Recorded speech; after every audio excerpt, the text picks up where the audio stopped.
the downtown proper. We call it Right. the triangle. The triangle. So there's stuff in the triangle. We've gone around and we don't have an exact location for Gateway.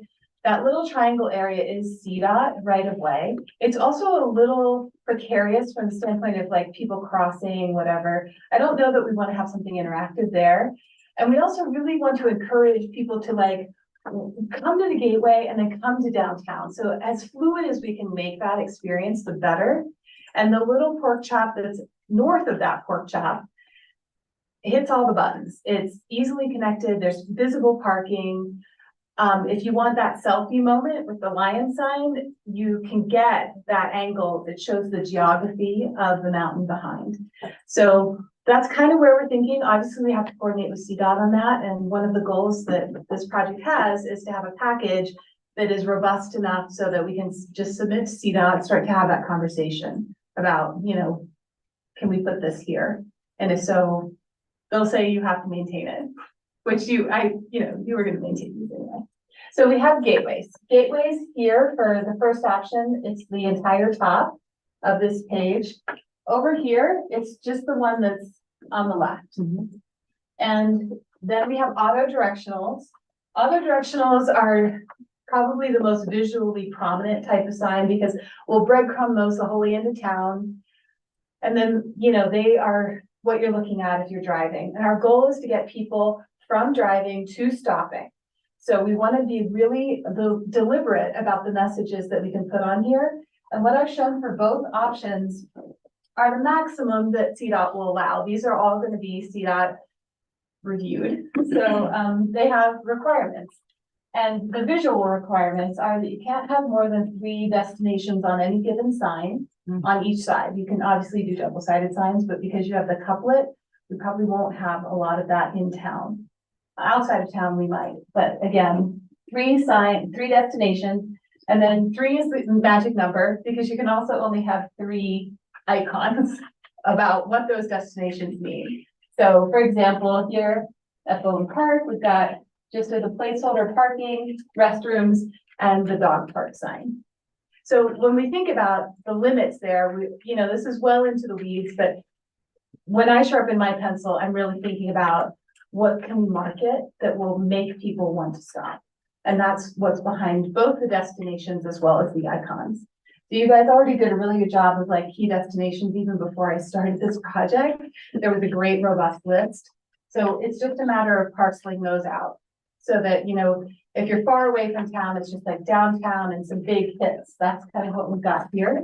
But as we get, you know, to the 2 blocks of downtown, we can start to really peel away some of those specific things. So it's just a matter of, you know, spinning it out. But we've got a couple options here for this number 1, and then we've just got the one for number 2. And then the pedestrian signs, I've done big blow-ups of each of these. The reason I made these bigger is even though pedestrian signs are for people, there's usually a lot of detail here. We're going to have walking destinations, walking times, the things, again, icons that you can access from each of those destinations. And then reciprocally, we're going to have a larger orientation map. And that map will show where you are in Lyons and how long it takes. Usually I like to do circular things out from where you are. So wherever this given sign is, there's a you are here and this is 5 minutes, this is 10 minutes. If you're 15 minutes for here, that's the whole, that's everything. You can walk a long way in Lyons in 15 minutes. So that's the overview. From a character perspective, this is where I really want you to help me figure out what's the best fit. You can see, because these already have been at the library, people have given their votes, and the votes are the sticker dot. And so, so you can kind of see where, yeah, I mean, there's love for both of these. When we talk to people at the library, no one was like, oh, I just don't like any of these. They were mostly like, these all look like lions, but there were some preferences that I'll call out for what they're worth. We're still so early in the process, it's not really worth it, but people like the playfulness of this gateway. They felt like it was more lions, so take that for what it's worth. They did, however, like the sort of fake art. So we're incorporating art in these signs. And we're gonna do a call for art for whatever that looks like. So there's some placeholders on both where art goes, right?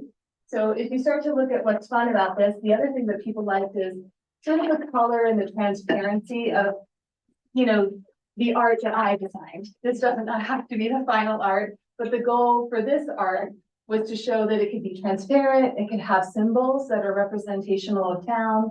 And you can really see that in the PED sign too, where we've got this transparency happening with a very organics kind of the lay of the land with all of these, drawing from nature, drawing from land. This punch that's in the middle. Whereas the art here, I tried to show something that was more mosaic. And the minute mosaic came out of my mouth, people were like, the clarifier, yes, we like mosaics.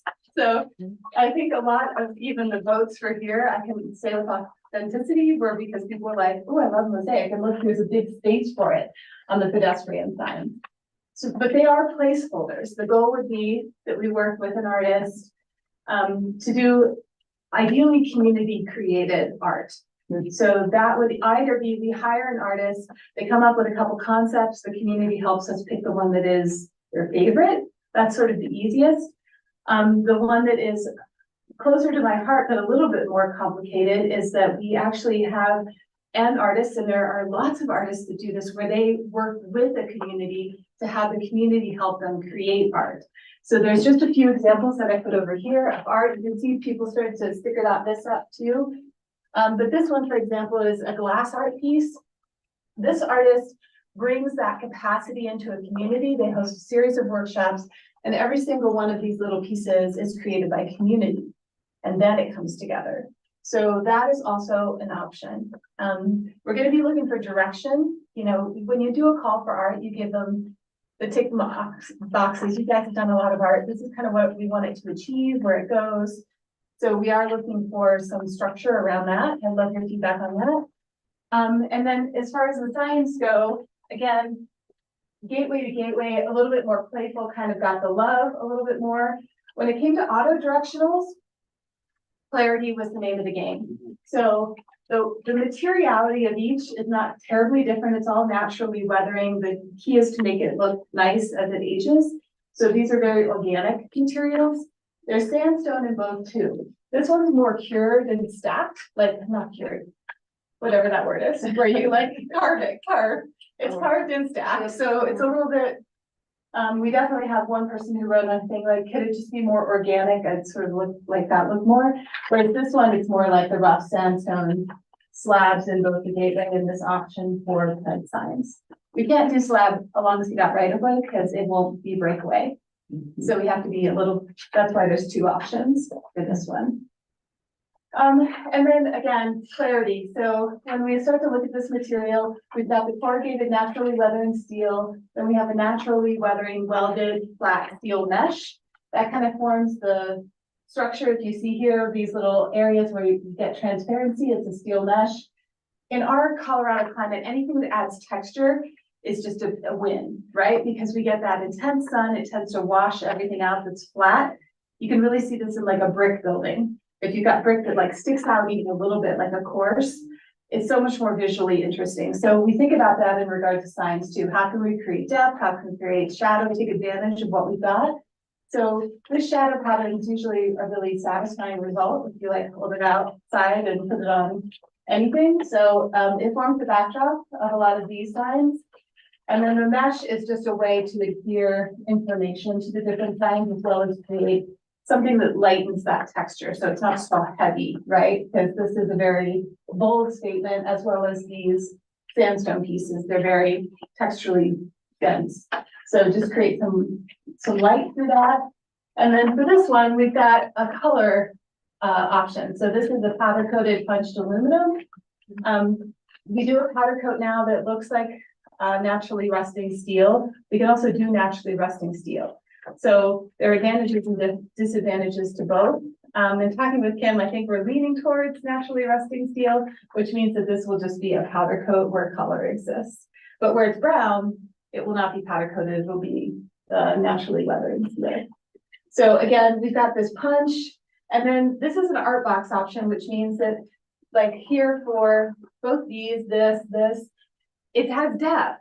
So this head sign, here's the side, it's almost as deep as it is wide, which gives us the opportunity to have in the middle of it, this space where the information kind of, it's flush in the front and then it kind of makes an L and it adheres at the back. So these directional pieces enhance that sense of depth. So if you picture like, here's the front of the sign, that same aluminum piece goes back like this, and then it goes back like this. And this is where that punch is. So again, it creates this depth, which is really lovely because we can then open it up on the side, we can have it solid on the side. It's just, it's a little bit more visually prominent as well as creates that nice shadow stuff. So that's what's going on with this one. You know, from an auto directional standpoint, the reason this one got the most dots is because it's the clearest and you can, you're probably far away enough that you can maybe even discern that better than me. You never see that kind of thing until you print out these big banners. I legitimately thought they were all as equally clear, but hey, guess what? They're not. So this one is the one that got the most votes, and that's exactly why everyone who got here said it's for clarity. And then over here, for the same head sign, we've got front, side, back.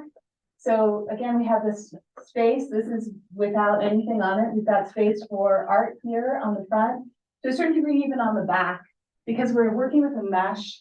We can adhere directly to that. So this has a lot of play for the art piece. Whereas this one, we're kind of limited to whatever we do in these areas that are shown as punched. And then it has the same directional information. The profile is just skinnier, right? So we're not doing a box here as much as we have like a plume. And the directional information is laid out a little bit differently too. So obviously it stacks. We've got the name of the place, the distance, the icons that go with it are kind of stacked. There was a preference among the people who looked at this originally last week. Feels like it was 2 weeks ago. It was last week. Was it 2 weeks ago? Yeah. So yeah, we've all lost time. Thanks, Holiday. Yeah, they appreciated everything kind of being on one long line. And again, that was a clarity thing. As far as preference for design, there was not. I mean, you can see there's a couple more dots on some of the things than others, but we're just starting out. So I'm really looking forward to hearing your preferences. What do you like? What do you not like? And I think the best way to experience it is just to like come up. I literally have sticker dots, but I thought we could just go person by person. Like, what do you like? We could go like, I'm here to answer any questions you have. But the goal would be to get some direction and feedback, and I will write it down. That's great. I have a question. Yes. Is one of these more durable than the other? And No. in terms of like upkeep and. I mean, only insofar as, no, I'm gonna say no, because you have to blow things out in Colorado, like stuff accumulates. And this one will have, it has enough transparency, I'm always thinking about that you'd have to blow through. But the same with these, like the mesh also, it's like an art piece. Every year you kind of have to spruce it with like clean. Think of like our highlights. Just cleaning it. Just cleaning it. Yeah. Usually just you use like either air or water for the water. Yeah. You know what I love about that was so what I love about the location that you're talking about, where you tell the word out. So there's a culvert in there. Yeah, and there are bears who live in the culvert. And can you imagine somebody driving in and seeing a bear? Yeah. On top of that. So I'm not sure I know what a pork chop is. Yeah. The pork chop is the changeable message sign, the old one. Like when you come in, the part of the triangle. So across the street of the triangle. The green says, Yeah, banners up sometimes. yeah. I keep looking at it from the air and it's like sort of like a, So sorry. So you're saying that's the place that you would put a sign like this? okay, on the east side. Yep. On the west side, we're gonna have to take whatever character comes out of this and probably do something linear, more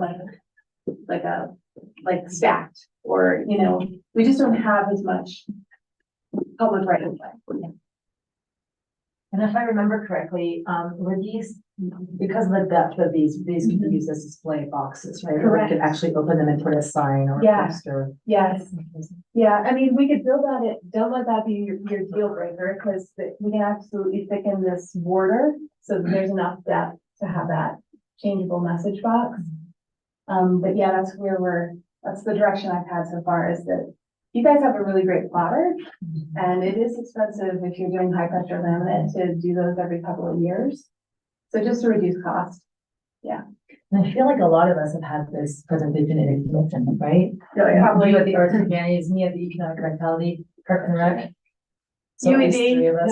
No, you already, Okay. no, No. no. I'm sorry. No, I know no, what it's, you're no, saying. no, the only reason is because I have like a dual message in my mind where I have the EDC's opinion and I have, like, so there's that duality. I think this is time for your opinion. Okay, and so even if I took the survey, you still wanna hear my opinion? Yes. Okay, I actually agree with the EDC on this one, which is this one. Yeah. Yeah, I think they really like the clarity on this. I think they really like the playfulness.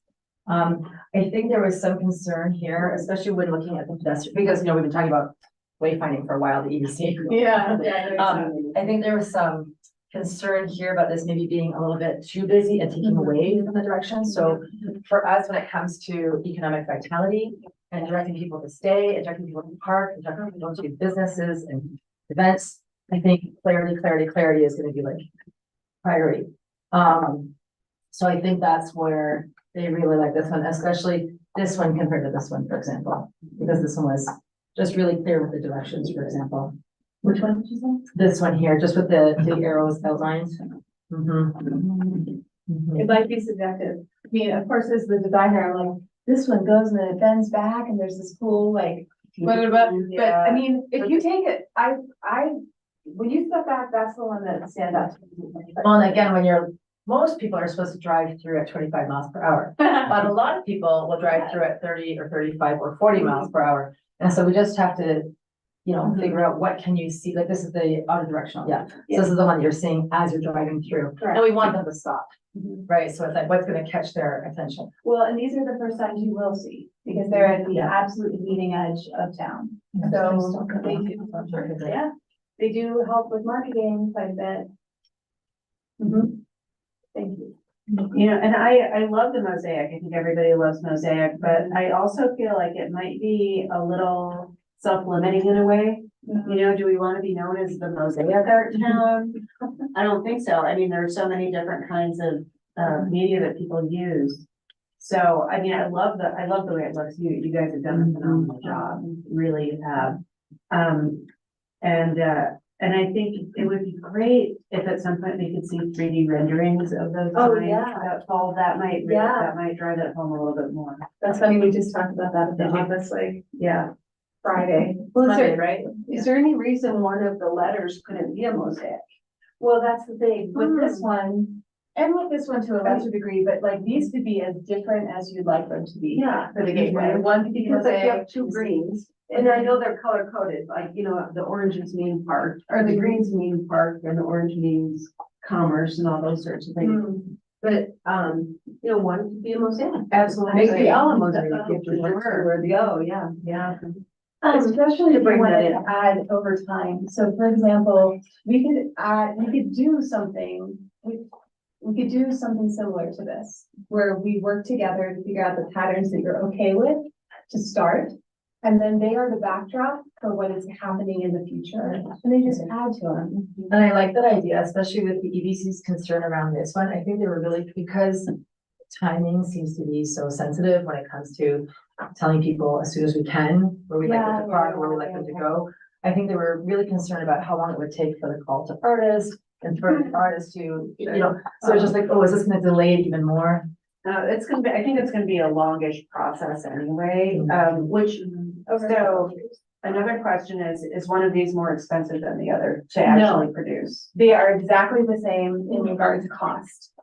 So I really tried hard to not have it be the deal breaker and try and keep these as inexpensive as possible, because that was my mandate from the get-go. Like, don't design us into a corner where you're breaking the bank. I was like, don't have 300,000, because we don't see something super cool that we can't afford, Right. that we just. Yeah, no, we've been pencil sharpening the whole way, and these are I mean, you know, into the weeds, but like even the scale of these is scaled to like, you know, typical sheet size, like a 5x8 sheet of like aluminum. You can cut these directly out without a lot. And I think we'll have to prioritize, right? Like, Of once course. if, you know, the auto directional, maybe that's phase one, and then we get the permits and come see that, and then the fun community gateway might be year 2 or 3, and working with, you know, the different quarries for the sandstone and different artists for the others. Unless we get the magic grant that pays for it all at once. I'm glad we didn't have the magic. Yeah. It does, did you not know? And I'm curious about the timeline from design. So once the design process is over, how much time do you estimate it will take to actually produce items? Will it be the same timeline? Oh, well, it depends. We'll probably have to phase it just depending on if there is a magic grant. We want to make sure the burden every year isn't too great. And we're doing that, I mean, even rich communities, like Mount Crested View is doing, their designs are going up in like a week. And so, you know, it's auto directionals first. Yeah. We're doing gateway year 2. Yeah. Because the auto directionals are what they need. People are confused. Yeah. Yeah, they get a lot of. I would say the same thing. What do you guys have to say? I much prefer this, other than I just definitely prefer that because of its simplicity, its clarity, timeliness, I think that's, and timelessness. It just, that doesn't go out of its style. Plus, I think it's very much. So I'm strong predisposition to that one. I'm just glad you like learning, right? It looked great, I mean, I looked at it and it's like, oh shit, this was amazing stuff. Well, it's easy to design a very town that has a strong character, right? Like you can. And you captured I that. don't try to do this in work. Yeah, I know, right? You're just like, anyway.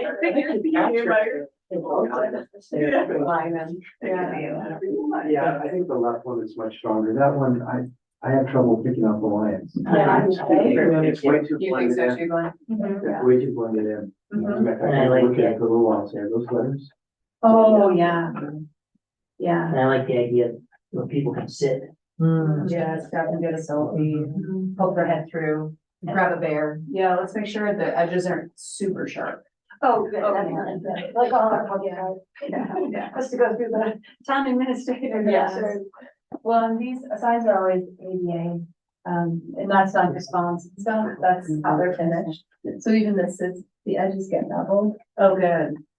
Because you know, people are gonna be climbing on top of it, like, Yeah, you're. somebody's gonna be standing here, Yeah. somebody's poking through here. Oh, Can yeah. you build in a ladder for Glenn? We talked about a ladder. It obviously, the engineer required to make a ladder and climbable is more robust than. Well, just, and our you know. insurance provider might have something to say. But what if there were just a boulder in behind like a step stool?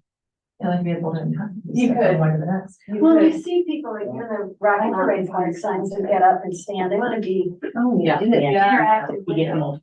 Totally.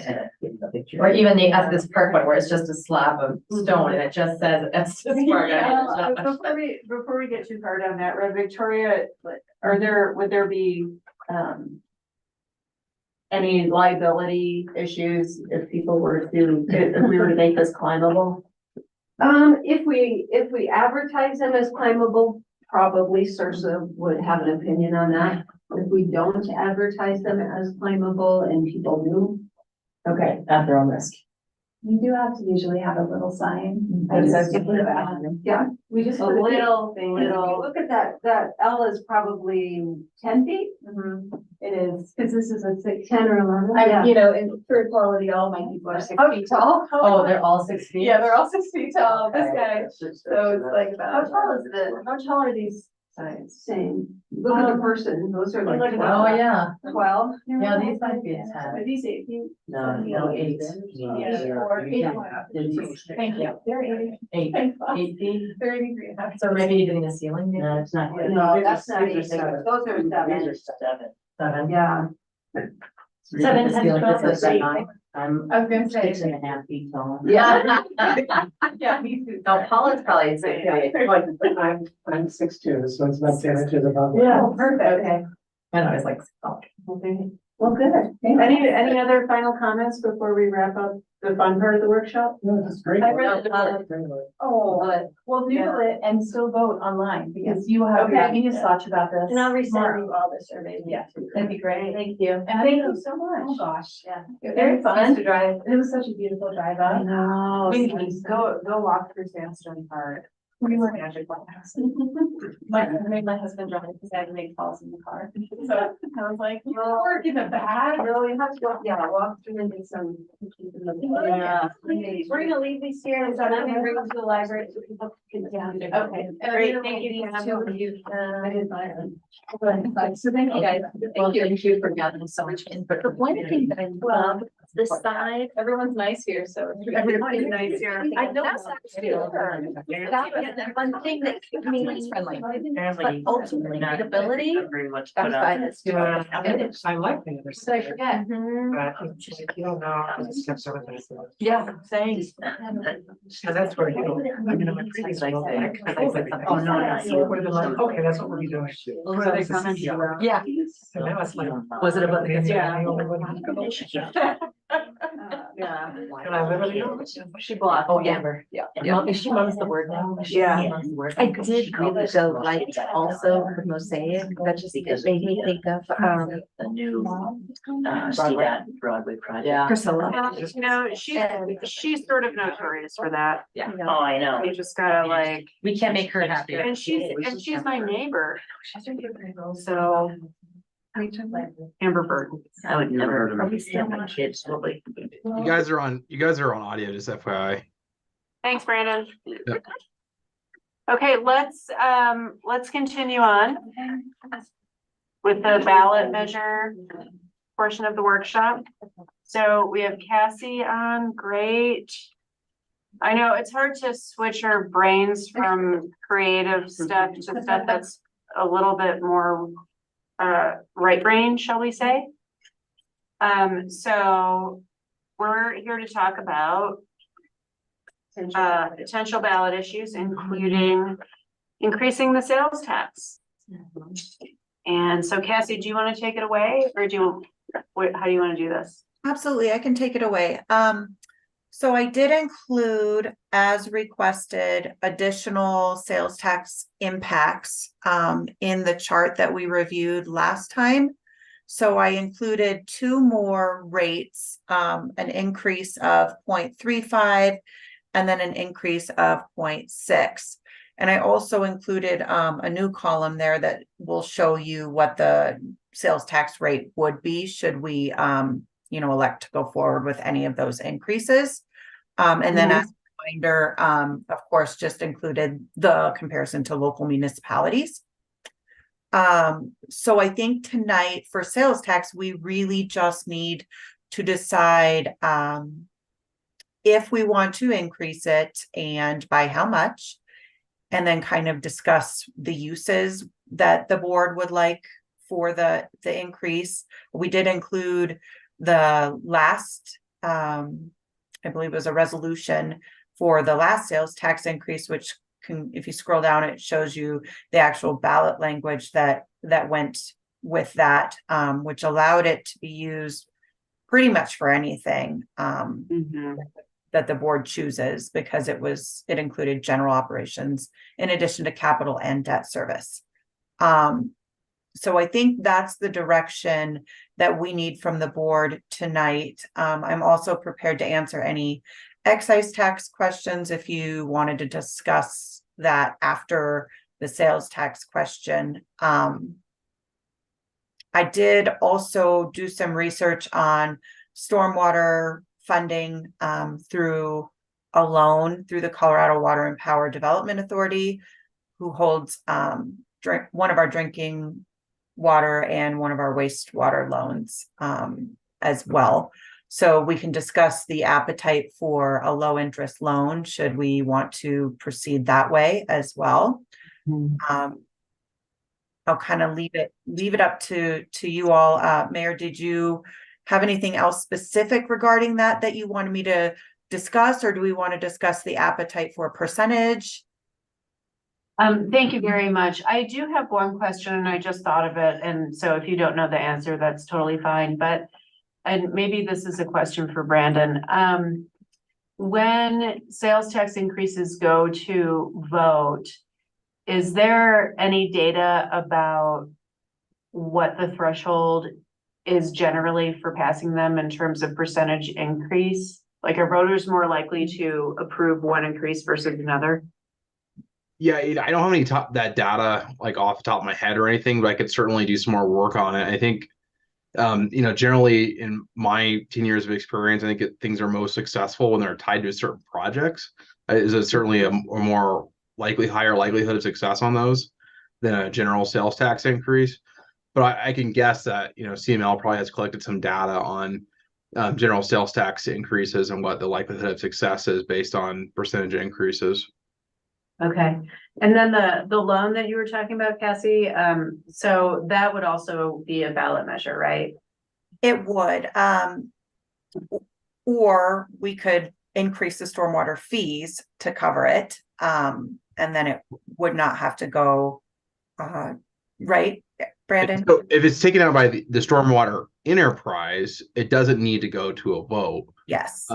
What may be potentially an issue is it may lose enterprise status depending on the amount of funds that are received and relative to the overall revenues of that fund. But that's fairly common with the small utilities, and we have ways of mitigating that and planning for that. But so long as the enterprise status is current at this point in time, you can take out those loans without going to a vote. That's one of the benefits of having an enterprise, is avoiding the ballot measures for that. So for example, if we had an increase in sales tax, let's say by 0.5%, we could split that increase and say 0.25 is going to go to stormwater and 0.25 is going to go to streets capital. If we wanted to tie it a little more specifically, a $3 million project through the Colorado Water and Power Authority is with a 20-year term has an interest rate of 3% right now, which is unheard of in this market. And that would be about $200,000, a little over $200,000 in debt service if we had a $3 million project, for example. So that's just gives you an example of, and if you look at that chart, 0.5% would give us $235,000 in additional revenue, but we have other options. So just to give you a basket of options, let's just say we increase it by, and the voters approved to increase it by 0.5. We use 0.25 for stormwater, we use 0.5 for streets, and then we say we're going to also increase the stormwater fee by $10 to help cover this debt service on this loan. That's just an example of what can be done. There's a multitude of options that we would have, but. Go ahead. Can I back this up a little bit? Yeah. I think part of what we're talking about is a couple of items. We know that there's a request right now by the governor for all the communities to take a look at their local mill levies. So I think it's important to remember, if you decide to go for a sales tax ballot question, in our case, about 50% of that's 60% in the summer is visitors paying it versus the mills, which is 100% paid by locals. Yeah. So that's one thing to keep in mind here as we look at sales tax questions. The second is, as you guys know from our last meeting, we now have the funds to design a stormwater project, and it most likely would be Second Avenue first. And one of the caveats of accepting those is they want to see it constructed in the next 4 years. Yeah. To do that, we are either going to have a new source of revenue, use our reserves, or potentially increase this, stormwater fee some. So Cassie, doing research with the state, found, this very low income loan that we've used before. That would then guarantee that as soon as we're done with design, we could at least start one of those projects. Because we have Second Avenue, Third Avenue, and Fifth Avenue, all associated with watersheds above them, right? And we keep hoping for federal grants on this, but hasn't happened yet. So I know that all of you are anxious to get one of those projects started. Yeah. This, if we were able to get a sales tax increase passed, that potentially would help offset the cost of construction. If we don't, we have the stormwater impact fee we could increase, or reserves of one nature or another, if you have the appetite for that. But, so that's just kind of the background of why we're looking at this loan, is so that as soon as we're done designing Second Avenue, we could actually start it. Now, it may not pass this time, you know, it may or it may not, and Brandon has an opinion on, you want to be specific enough to give people confidence that whatever they're approving is going to be spent toward that, but not so specific that the people on the other side of town who aren't impacted by this every day vote no. So that's why we showed you the language they used last time. But it has been, well, that was 2016, 15, 16. It's been several years. So, but we know that that's a very sensitive issue right now, with costs of things being so high. So that's why Cassie did that research on this loan. I think it's a great option for us if we have a way to guarantee the payment. Go ahead, Justin. I think you had your hand up earlier. Yes, I'm curious. Could you, I didn't look this number up, but I'm pretty sure you have it. What is our current amount that is sitting in that enterprise fund for storm? Good question. I don't have it right in front of me, but I'll pull it up. Okay. Okay. It's not a lot. It's like 28,000. Yeah. It's not It's low. not a It's lot. really good. Yeah. But street and capital would be, then that would be, that's a bigger number. Yeah, it's a bigger number and we just allocated more money for it. Right. I guess just an opinion for me is I would not want to be so specific in a ballot question that we would be using this percent for that and this percent for that and dividing it up specifically. I think that I would rather keep it more focused on the intent overall is stormwater and street And then have a list of investment. So, right. Infrastructure. Thank you. I think that makes more sense and it's less complicated.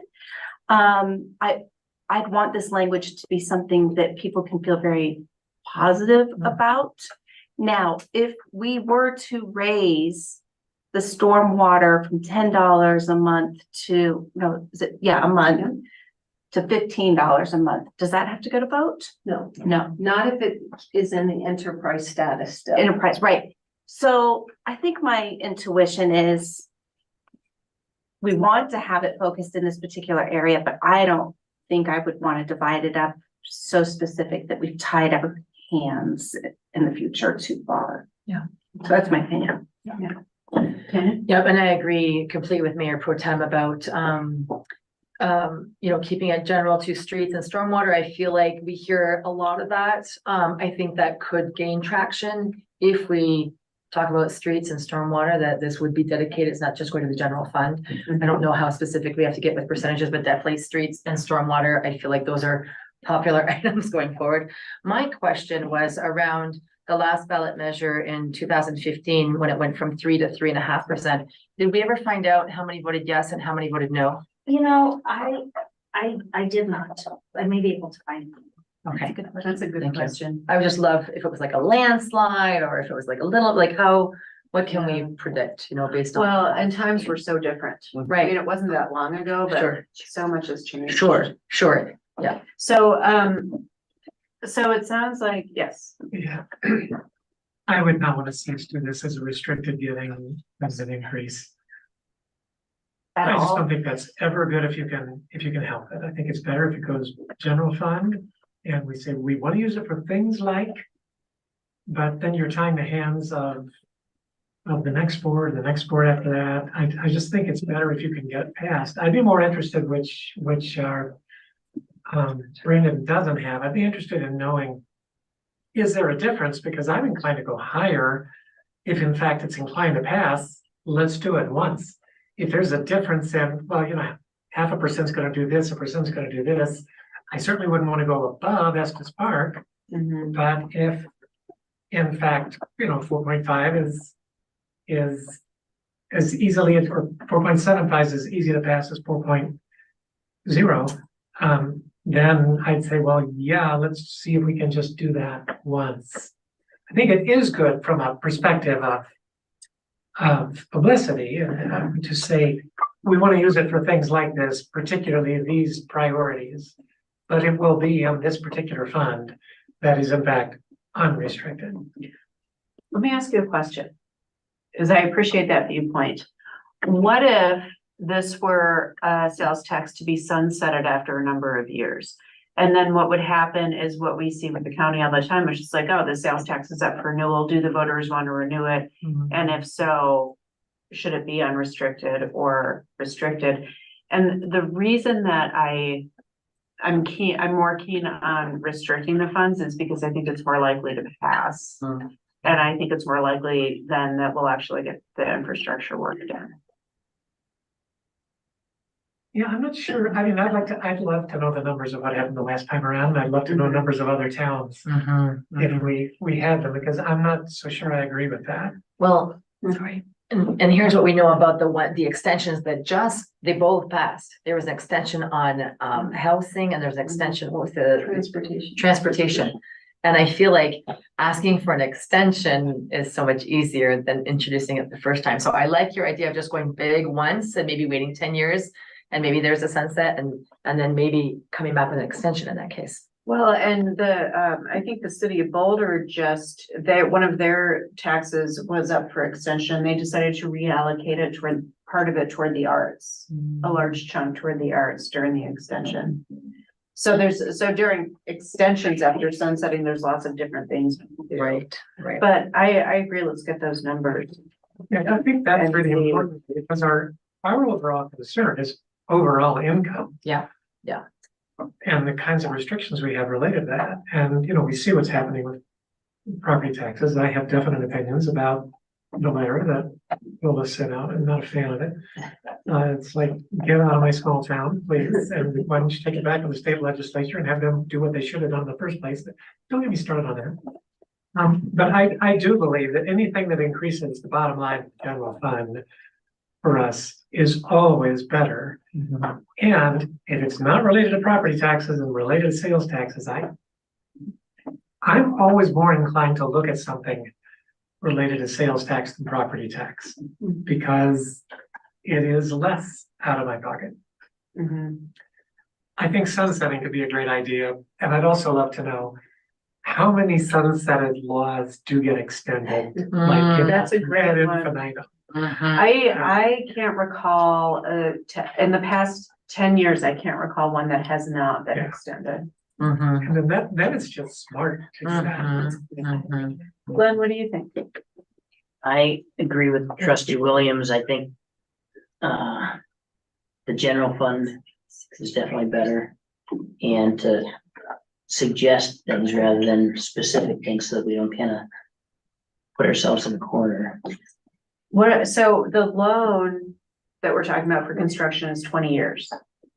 So if this is unrestricted into the general fund, would that affect our loan application?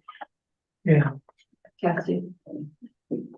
Brandon about this, I believe, as well, but you have to pledge a certain amount of the sales tax. So, and I don't know if that the ballot language has to necessarily be specific, Brandon, but I know you absolutely have to pledge, or you have to have pledged revenues. So we would have to dedicate sales tax to pay off the loan.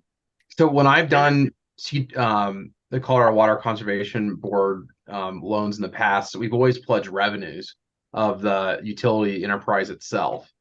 Whether that'd be enough in this case, I don't know. I mean, what you may have to do is raise your stormwater utility rates as part of the covenants of the loan to get the funding. I'd love to find out about that because, personally, the last thing I want to do is raise the stormwater rates. If we can possibly avoid it. You know, Yeah, raising the stormwater rates, everybody in town pays for it. Yeah. Sales tax, Yeah. it's a much bigger Yeah. pot that pays for it. You asked, I think, the extremely good question. You can't get a loan unless you're dedicating it.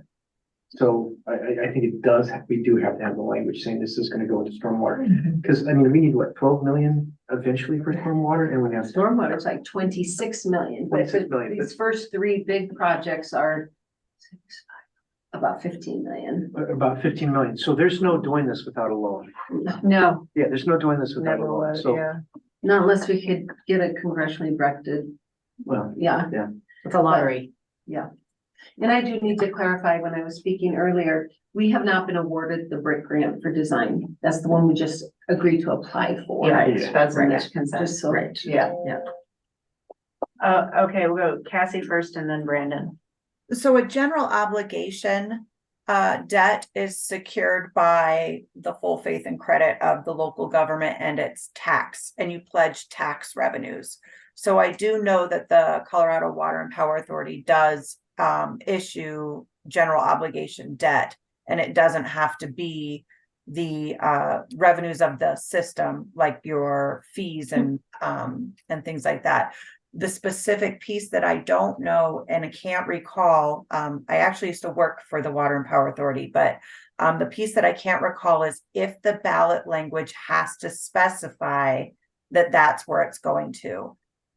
Or if the board can pass a resolution, which then pledges to transfer X amount of tax revenue into the enterprise fund. The only thing is that it, for that specific amount of time, it does most likely would kick the stormwater enterprise out of enterprise status because it is accepting tax revenues. Yep. Now, if we don't anticipate needing any debt during that time, it's tricky because if you're out of enterprise status, you have to go to the voters for debt. Okay, Brendan. Yeah, if I Brandon? could add on to that a little bit, hearing now what I'm hearing, it sounds like you're probably, with my own experience in doing a handful of these, you're probably going to have to pledge sales tax revenue and do a rate covenant saying you're going to keep rates at a certain level. On top of it is like every single one of these loans I've done has had some sort of rate covenant in it. And then, on the enterprise status specifically, you will 100% be losing enterprise status the moment you accept that money, given the amounts we're talking about. But that's not really a big deal because you only lose the enterprise status for 1 year. And so long as you basically plan on, that happening, you mitigate pretty much all the impacts of that. And so a couple of our clients, which are much smaller entities, like the town of Empire, for example, they've been in and out of enterprise status like every other year for the past like 7 years because they have very significant water resource needs that the Water and Power Authority is basically funding.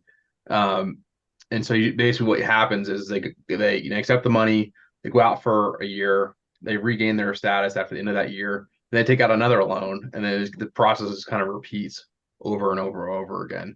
There's some other, kind of interesting things that happen with losing enterprise status, but that's certainly the biggest one we'd have to be worried about is how do you basically plan out your capital without that status being there. So are you losing enterprise status in just that particular enterprise, or is it overall? Just for that. everything? Yeah, just that enterprise and just for 1 year from the point in which you accept the money. May I ask for a request that I don't think we can do tonight, but maybe for the next meeting? I would be really curious to know what are the numbers if we were to do the 35.5% and the 0.5%. And then as you have to consider the debt service with the loan, could we see, because I'm kind of curious, like how many years are we really considering for $3 million when we have a project? The first one is Just 3 Up million. to 3 million Up to for 3 Second million. Avenue. And then Third Avenue is closer to 5, and that's today's numbers. Sure. And Fifth Avenue and above it, Steamboat are more like 6. So I was also wondering if we could look at it from a 10-15 year standpoint, sunset. So I'm just curious, like if we could have a little better understanding of this is gonna help us here, but we still are gonna have a gap that might ultimately really require us to go into raising the fee. So I have the loan repayment amounts and the loan repayment schedule for a 20-year loan. Is that what you're wondering? Yeah. Yeah. Share your. Can you show it then? Yeah, that'd be Yes. great. Let me pull it up. really So quick. while Cassie's pulling that up, I just wanna take a temperature. It sounds like we are all at least interested in putting something on the ballot regarding a sales tax increase. Am I right about that? Yeah. Yeah. Yeah, it feels to me the conversation's turning much more into what do we do about stormwater than the sales tax ballot, but continue on, yeah. Okay. Yeah, please. I've got those numbers for you at the November coordinated election in 2015. That sales tax question that raised it to the 3.5 passed. Yes, 492 votes, no, 283. So it passed by a 63% margin. Thank Okay. you. Yeah. Go ahead, Aaron. If you wanted for the stormwater fund fees, we expect 117,000 next year in 2024 at $10. So if you raised it 5, that would give you basically an additional $60,000. That we would get in stormwater revenue to have an idea of what raising the fee in the stormwater fund brings in. Okay, thank you. Good, what the payments would be. So here's a sample loan repayment schedule for a $3 million project with semi-annual payments, which the Colorado Water and Power Authority typically does. You can see each payment is about $100,000. And the payments stay steady and you pay principal, you just pay more principal each year and the interest goes down. So on an annual basis, we would need to come up with $200,000, a little over $200,000. And so if you were to think of that in sales tax only, Yeah. it's about, a 0.5% Yeah. increase in sales tax only. And as we know, sales tax is not, it fluctuates, Yeah. right? And who knows what the heck is gonna happen in 5 years? If our sales tax should for some reason not meet our obligation, then what do we do? And we And you have have this other one. You would rely If on. you reduced it by $5, Yeah. you'd have 200,000, but nothing left Yeah. to do regular Anything. payments. Yeah, okay. But they're also saying what I heard was you can obligate tax revenue from the general fund if need be as well. Yeah, but if sales tax goes down, that goes down too. That's what I thought. You're Yeah. probably Peter to pay Paul here. Just for those tough years, maybe. Yeah. So I mean, if I remember correctly, the whole reason we talked about increasing sales tax from the get-go potentially was to help fund projects like this, infrastructure projects, so. And I'm sure we'll still be chasing congressionally directed spending money. I mean, it's gonna be a marathon. Go ahead. Well, and it just feels to me like that it's a little bit of a lottery. Like you just can't bank on it. You can't count on it. It's like almost like wishful thinking. It's a bonus. The if we get it. CDS. The CDS. Yeah. Right. Yeah. And last time I was at a minimum 0.5, but after hearing Trustee Williams speak and after looking at Netherlands rate of 4.25, I could easily be persuaded to go to 0.75, knowing that our sales tax won't always be regular. It could fluctuate. Because that could give us a buffer. Well, and if we're gonna start talking percentages, I would think that a 0.5 would potentially be more likely to pass and would also meet our needs. Yeah. And I mean, let's remember, our visitors do pay a lot of our sales tax, but also we pay a lot of our sales tax. And that means our prices are gonna go up and prices at the St. Brie market are gonna go up, we'll all feel it to an extent. So I want to be sensitive to that as well because people are struggling.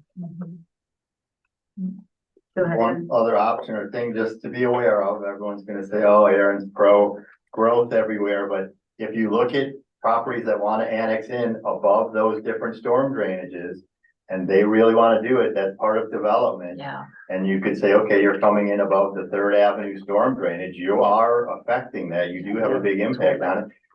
$500,000 to help alleviate the stormwater or something above Fifth, you have to pay. That's part of the development agreement you do. I know a lot has to do with the IGA also, and there's a lot Yeah, involved. but I think please that's a keep it in different mind. discussion, but please put a pin in that so that when the time comes, we can Well, talk about it. Yeah, I think it is really important because I'm starting to wonder, how badly do we really need to do the stormwater? I mean, what's the worst that could happen other than a flood and something really bad? But this is a big ticket item. These are huge ticket items and, well, when you look at just one street that's only what, 3 blocks long for is $2 million to do, or up to $3 million, I'm sorry. These are big items. They're big items, but if So- you look at the crumbling street, you can see Yeah. why. Yeah. But I think what the question is it cheaper to maintain that Yeah. Right. over the cheaper? life of that project versus $3 million? Well, that's a good question. Yeah, Mhm. I think that's what. And then I mean, how do we yeah, fix I'm the wondering if road? this person, is it really the deterioration of the road, the stormwaters, or is it, and maybe some property damage, but is there a significant physical threat? If, when the big storm comes, Yeah, I yes. know, I mean, yeah. any of you were here, what year was that big hailstorm? Oh, gosh, yeah. 2015. It was literally coming Yeah, in the back doors of houses and out the front doors of houses up along Third, Fourth, Fifth. Yeah. Stone Canyon, it's gonna happen. Well, even from a liability perspective, I'm thinking of when that culvert ices over at the corner of Third and Main there. And if somebody's slipping on that, I mean, that's a question of time. I just want to think though, long-term vision, I am not an engineer, but I can't help but think that if you rebuild a street without proper storm water, that street maintenance is going to be required more often. Where if you could do it all properly, Sure. with the gutters and the stormwater, et cetera, that street longevity it's gonna have much longer. Sure. And safer. Sure. So to me, I mean, I would just go for it. So this is on the agenda for the meeting later for discussion direction. So we can collect our thoughts, but it sounds to me like in general, folks are supportive of putting something on a ballot.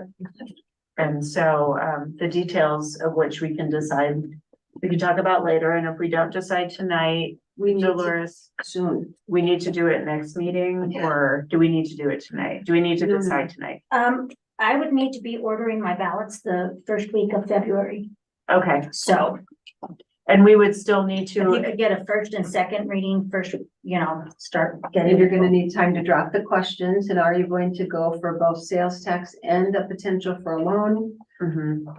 And then. Well, it sounds like the loan has to go on the ballot. Oh, the loan does.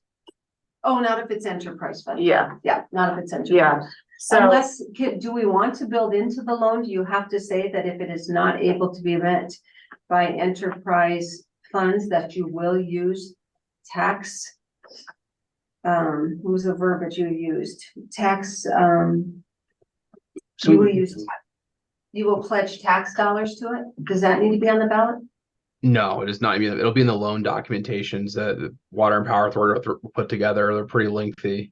And it'll be some sort of a bond covenant in there somewhere saying how it's going to be funded.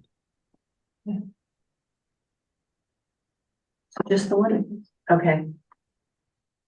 So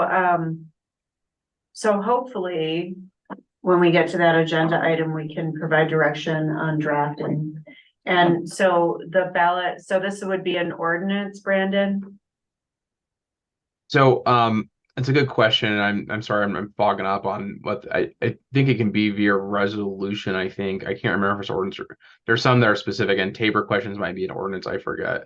But I can The last come back one to you with that passed was information. ordinance. Ordinance, Well, okay, so then we, it's probably an ordinance. Most ballot questions can be put on via resolution.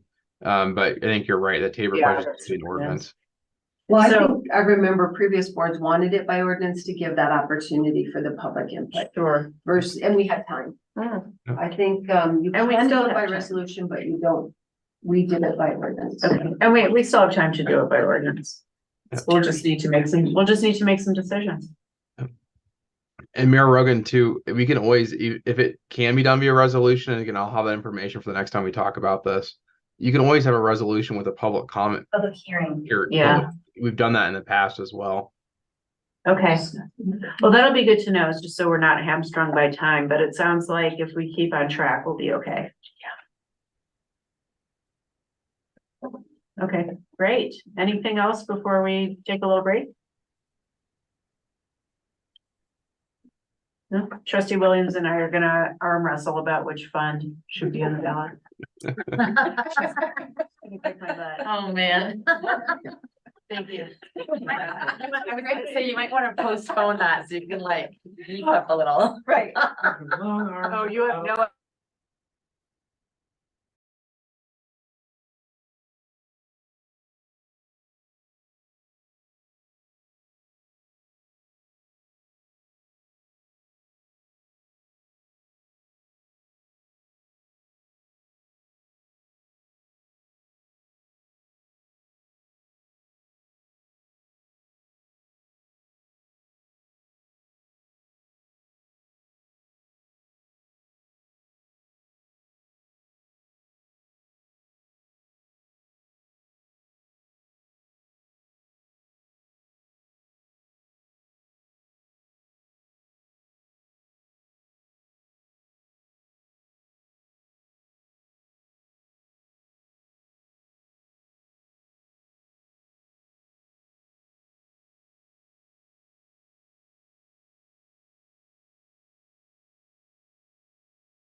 Ready? I'm very. Right after. Well, Jumped right off. No. Okay, everybody ready? All right.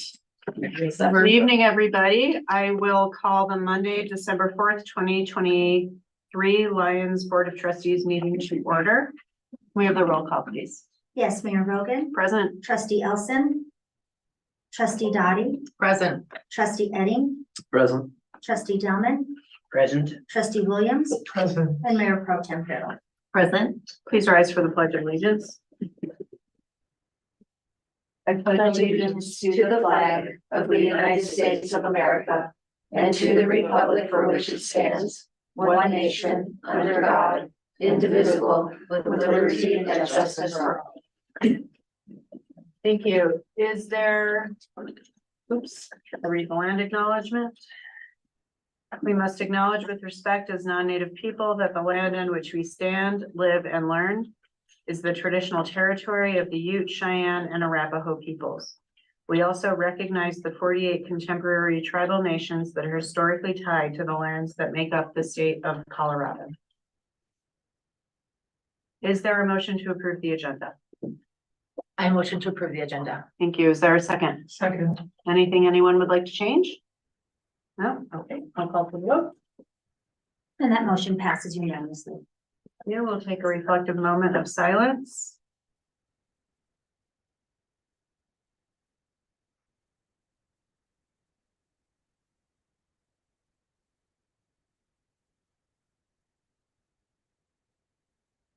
Thank you, everybody. And now is the time for audience business. If you would like to address the board, please do. We'd ask that you state your name and address for the record, and you'll have 3 minutes. Just so you know, the board does not respond to audience business, but we may address your comments later during trustee reports. So, anybody in the room care to address the board? My turn? Yeah, come on up. Right. Thanks for coming. Good evening, my name's Doug Mattingly, I'm your new code enforcement officer, and I'm very proud to be here. Oh. I think Victoria was gonna introduce you during her admin report. Okay, go. But go ahead and introduce yourself. Again, my name's Doug Mattingly, I'm your new code enforcement officer here in Town Alliance. And I came from Johnstown, Colorado after 15 years as a code enforcement officer. So I'm pretty experienced with the way a lot of the municipal ordinances are. And each and every one of them are a little bit different, but they're all mean the same thing, preservation of life property. So with that said, any questions for me? We're happy to have you here. Thank you very much. I appreciate Yeah, that. welcome. Do you want to let them know some of the things you're planning to focus on, like this winter? Yes, what I'd like to do, I've been driving around town, noticed that there's a few violations that are involved with the accordance to the municipal ordinances and stuff like that. I'd like to focus on some of that stuff, one being some of the motor vehicles that are parked around that are expired registrations and you can tell they're inoperable condition when they're sitting on the blocks and no wheels. I kind of want to focus on a little bit of that. Some of the other things that I've done is trash and refuse debris and stuff like that to get some stuff cleaned up. Snow shoveling, I've seen there's been some problems with that. I'd like to focus on that as well. Summer months, you know, of course, we're gonna have the weeds and stuff like that. So, you know, ready to get busy on that and get to work. So, and I'm gonna start off with different areas of the town, north to south, east to west, and see if we can do something like once a week, do one part of the town, another week, do another part of the town. And work my way from there. We'll see how it works out anyway. So Doug will be supervised by Aaron, but he's gonna office out of this building, because that's where we have the space. And currently he's gonna be working a standard work week, but he's willing to in the summer when we need him for a weekend. And he's actually very familiar with all aspects. In Johnstown, code compliance was under their police department. So there was a lot more authority than what he'll have here. that he's got good experience and, I'm retired from the fire department too, so I'm very familiar with the fire mitigation and stuff. I have a question. Do you have a sense, I think a lot of people in the community having a new person, and there's been a while since we haven't had a code compliance officer. Is your approach to be a little bit more educational at first and Absolutely so. then, okay, That's a good question. Definitely education is always a priority. I'm very proactive. So I do believe that, if I approach you and give you plenty of ample time to comply with the ordinances, I expect that. And if not, then we'll take other alternatives as far as writing a citation into court, we can do that. So, but no, it's definitely education and I'm strong on that. okay. Definitely. No, that's great. That'll go a long way too. Yeah. Good question. A lot of people think that code enforcement's the Gestapo's of the community, and that's not where we are. Good. Any other questions? No? Okay, well, welcome again, and thank you so much. Look forward to seeing you out in the community. I'll be out there. Okay. Just look for that little white roller skate. until summer, in the golf cart. Yep, yep. Yeah. Yeah. Maybe a roller skate or something. There you go. Thank right. you, Brent. Nice meeting y'all. Nice to meet you. Thank you so much. Okay, anybody online wish to address the board? I don't see anybody. I don't. Okay, then we will close audience business and move on to staff reports. Boulder County Sheriff's Report. Hello, good evening. Hello. I met with Doug, last week. Yeah, I think that seems like a really good dude, so look forward to working with him and, give all his input to our deputies, so hopefully definitely having his experience and knowledge is gonna help for sure, so help us out as well. Just some follow-up items from the last meeting, the local that talked about jaybreaking on West Main. So looked into that, so there are signs posted west of town and east of town, for using jake breaks. So there's actually a town ordinance and also a state ordinance for that too, so. Had some deputies this weekend sitting in, on West Main, so he said it was mostly in the mornings around 8:30 or so, but I had some guys sit out there. It was over the weekend, so there probably wasn't as much semi-traffic, but we'll keep an eye on that as well. And then, after the meeting, local approached me about, poaching fish off the river, or keeping them illegally, at the October hole. Which obviously in town, all parts of the river, catch and release, and, no live bait. So looking at that, so there's the town ordinance and also talked to a CPW officer and, gave us a lot of good info about, state charges for that as well, which is a fine per, I can't remember the exact fine, but it's a fine and each fish is additional fines, and also they deduct points from their, draw points for hunting and fishing, so. So we got, deputies on the lookout for that as well. And then I'm doing some more follow-up for the co-responders as we talked about last week. And I've been talking with Lynette and she's filling me in and gonna give me, I'm just waiting on some stats and stuff from her. So I'll get that put together and present that to you guys as well.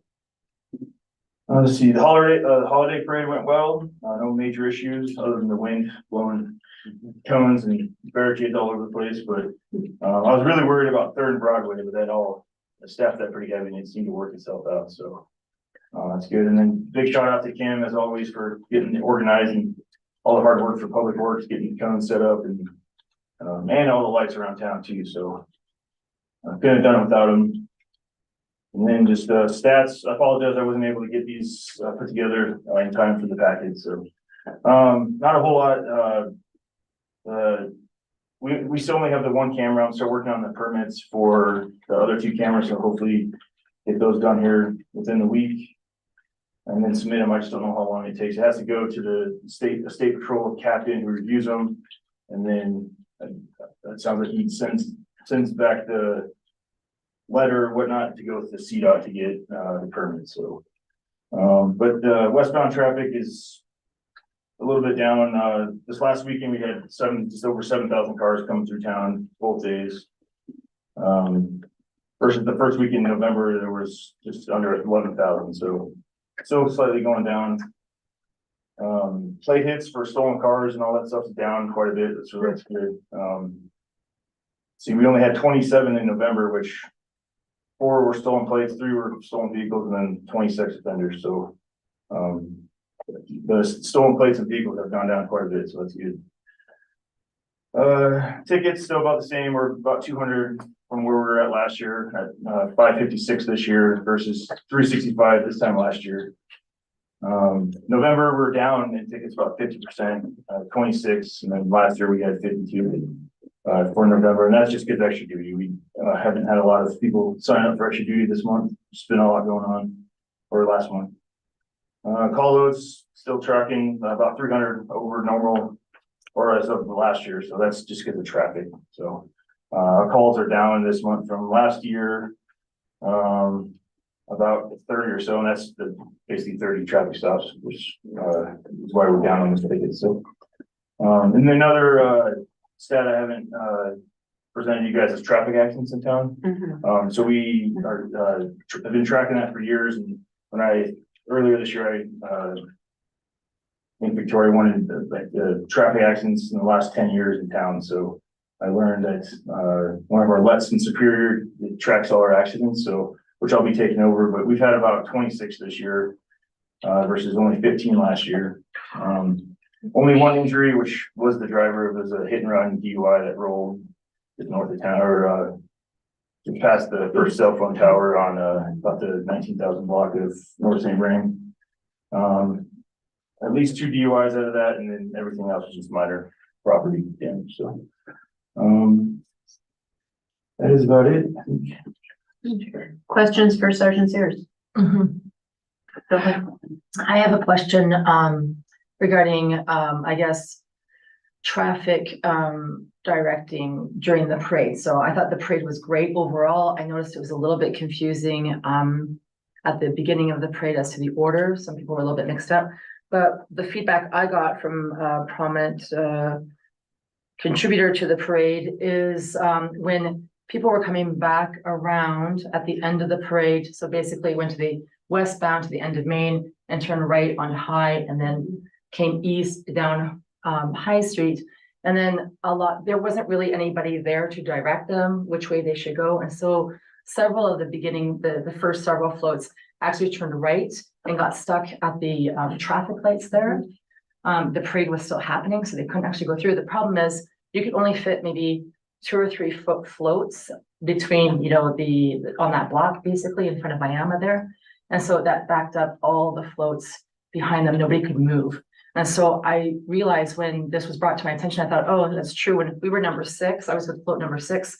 And I remember we pulled in, but I saw there was a traffic jam there, and I didn't see anybody kind of directing traffic as to which way they should go to kind of move, keep the parade going, like so that people could kind of like exit. I don't know if that was a sheriff's responsibility or not. It's both. Yeah, for us, we just got obviously the route and then just the traffic positions. So I wasn't aware of where they go after they end. I just figured they stayed, but obviously they're huge and there's 40 plus of them. So I'm not sure what the direction was for that. I can follow up with Kim on that, and maybe that's just something to give to next year's, better direction when they're getting their permits or, their assigned numbers, to, make sure they understand where to go. So I wouldn't even know where to tell them to go. Well, and if there was somebody with a presence, like with a vest, for example, not only at the beginning, but also at the end. So just kind of like when you are directing 36 floats, just letting them know, you can turn left here and make their way back to wherever they started, for example. That was what I would have thought would have happened. I think my understanding from overhearing conversations today was once Miami turned right because they wanted to end there. Yeah. Others followed. I see. And the people behind them just followed them. So we have a debrief plan. Okay. I'll make sure to share that with Kim. Just so there's some direction, somebody right there as they're coming off, where do they go? And definitely if the parade's still going, they cannot go past Main. That gets stuck very quickly. Yeah. And I asked for feedback too from everyone who worked it, so I got like 15 emails to go through on that. Oh, So good. I think most of it was good. We overstaffed it, which was good, just because of the construction. We ended up losing 2 people, one sick and then another person had a car issue, so, but. So we were short a couple spots, but it's all worked itself out, it usually does, so. Great. Other questions for Sergeant Sears? I think you all did a great job. And I do have a question. But it has nothing to do with the parade. The parade was great. So do you provide us, and I apologize for not being able to remember, DUI information in general? You talked about accidents and DUIs, but just general traffic stops and DUIs? I don't, but I can. I just think every time I seem to, gather stats, I find some new, like, oh, I should say this. So it's work in progress. So hopefully next year I'll have everything ironed out better, but, I can start reporting on that. And Yeah. honestly, there hasn't been a whole lot in here. And Well, most of them, 2 were accidents, and I think there might have been a third accident, 1 too, but, there hasn't been a whole lot, so. Okay, yeah. If it's not too much trouble, I'd like. No, to- I could do that, no Yeah, problem. thank you. Go ahead. Kind of a piggyback to that, do you guys track the cause of accidents? So like those 26 accidents, were they mostly due to too high speeds? If only 2 or 3 were DUIs, what were the causes? I can add that, right now it's just basically the location, date, and, any. I was just Yeah. interested if it's weather or if it's speed, because if we could Yeah. start tracking that it's speed, Yeah. I'd love to get that to see. The ones Yeah. I just did one last week and at the, you pump it and the kid just didn't even look, and luckily, I saw that one. T-boned the truck versus getting T-boned. So I got Ah. the video from the gas station, he just smashed into it, so. I'd be interested to kind of, if there's just a few categories, I don't expect Mhm. a ton, but a few like, yeah, alcohol's involved or speeds involved or weather maybe. Okay. Just That would help. so that if there is an issue with speed, we have some data. Yeah, particularly on Highway 7. Yeah, Or through town. through town. for And these sure. ones are just in town. Mhm.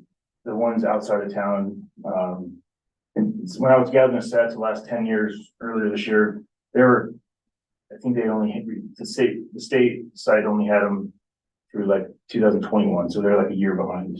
So, Mhm. but yeah, that's definitely, and CDOT and, NHTSA and all that, they have, everything's about stats and, what caused and stuff like that, so. I can look into that for next time. Thank you Start very adding that much. stuff to, the report. Thank you. Yeah. Okay. All right. Well, thank you very much. Stay safe. Yeah, you too, thank you. Don't eat too many Christmas cookies. Yeah, I know, right? That's the hard part. We got some back here if you need some. Administrators report, please. Thank you. I want to also give a shout out to both Kim and Lisa as event planning staff and to Public Works Parks, for setting up all these events. That's what makes Lions so extra special, and it takes a lot of coordination. I do want to just kind of plant the seed after, the October parade had to be postponed. And also this one facing construction traffic at the same time. There is talk out there statewide about whether or not communities are going to be able to continue to use their state highways to shut them down, because it is a huge traffic impediment, and with certain types of irrational behavior, the likelihood of someone driving a car through that is much greater.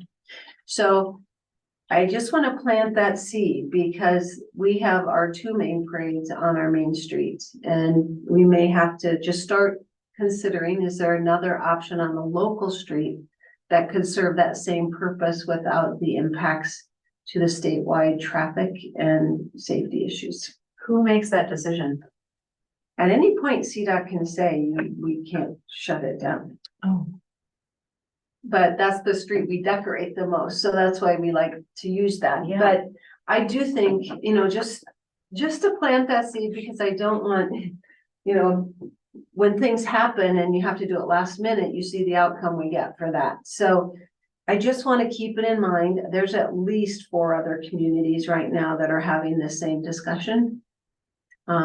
Especially up in busy mountain communities in the winter months, that, there's, we just get to use it. So I just wanna, we might want one of our boards or commissions to talk about it or something, but I'm not saying it can't happen forever remote. It's kind of like fireworks. At some point, you just, with the climate change and the fire risk, we have to say we can't do that anymore. So just give that a little thought.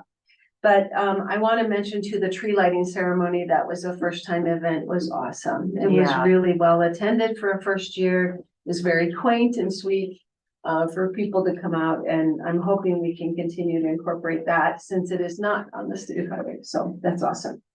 I think you're all aware of the water main break on Longs Peak that has been repaired and back up.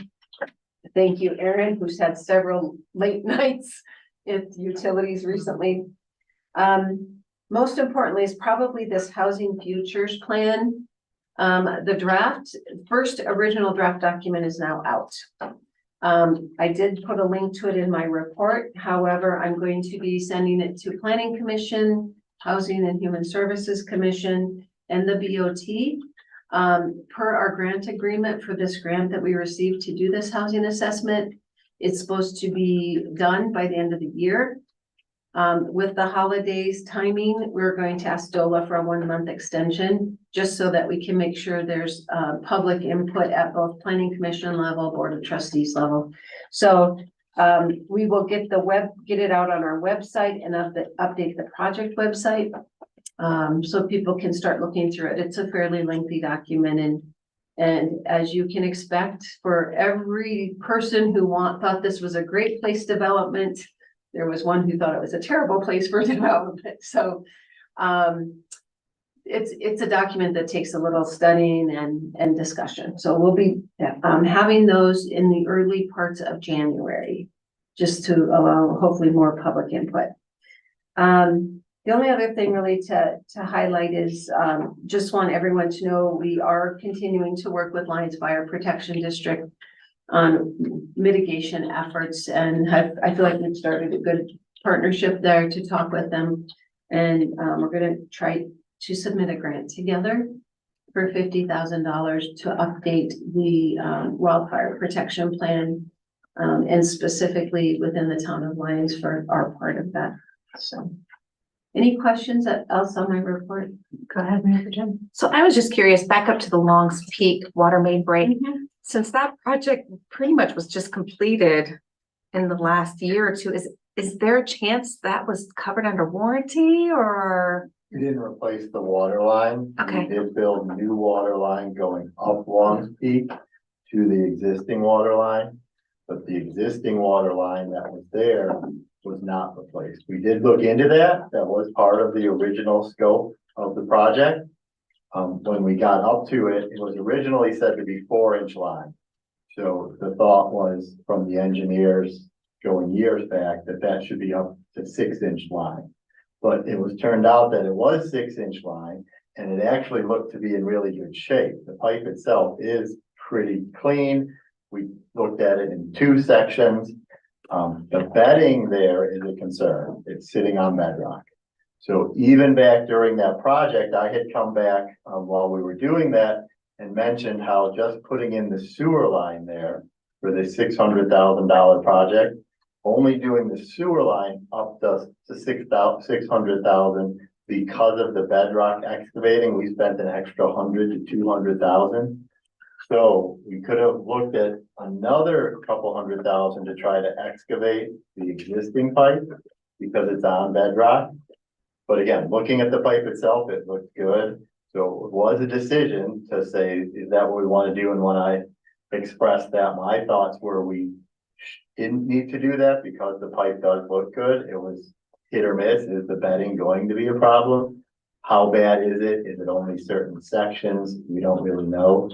But again, knowing how long that project and how much it took on excavation work, we would have had to have another jackhammer up there, jackhammering out for the water line when we just put in new sewer line. So again, the pipe looks pretty good. There could still be additional breaks that happen. I'm waiting to see the bill. This was done on time and materials because we had to get it done, but we had the contractor in town.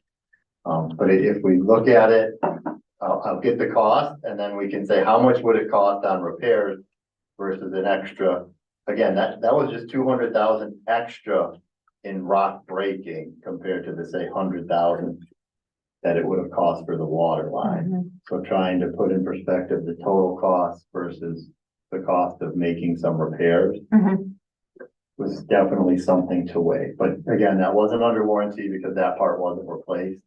Okay. I was happy one extra, we put a valve in up at the top of Long Peak because that dropped down into the cemetery. So I was glad that I decided to do that so that I didn't have to walk around the cemetery looking for the water valve there to close. So we did get that bonus of the project. Yeah, thank you very much. Thank you. Trustee Dati? Yes, so I was just curious, when you were talking about, the tendency to remove parades from Main Street and that CDOT could. So it sounds to me like there is some kind of, authorization process then. Do we have to ask for a special permit or how does that work with CDOT?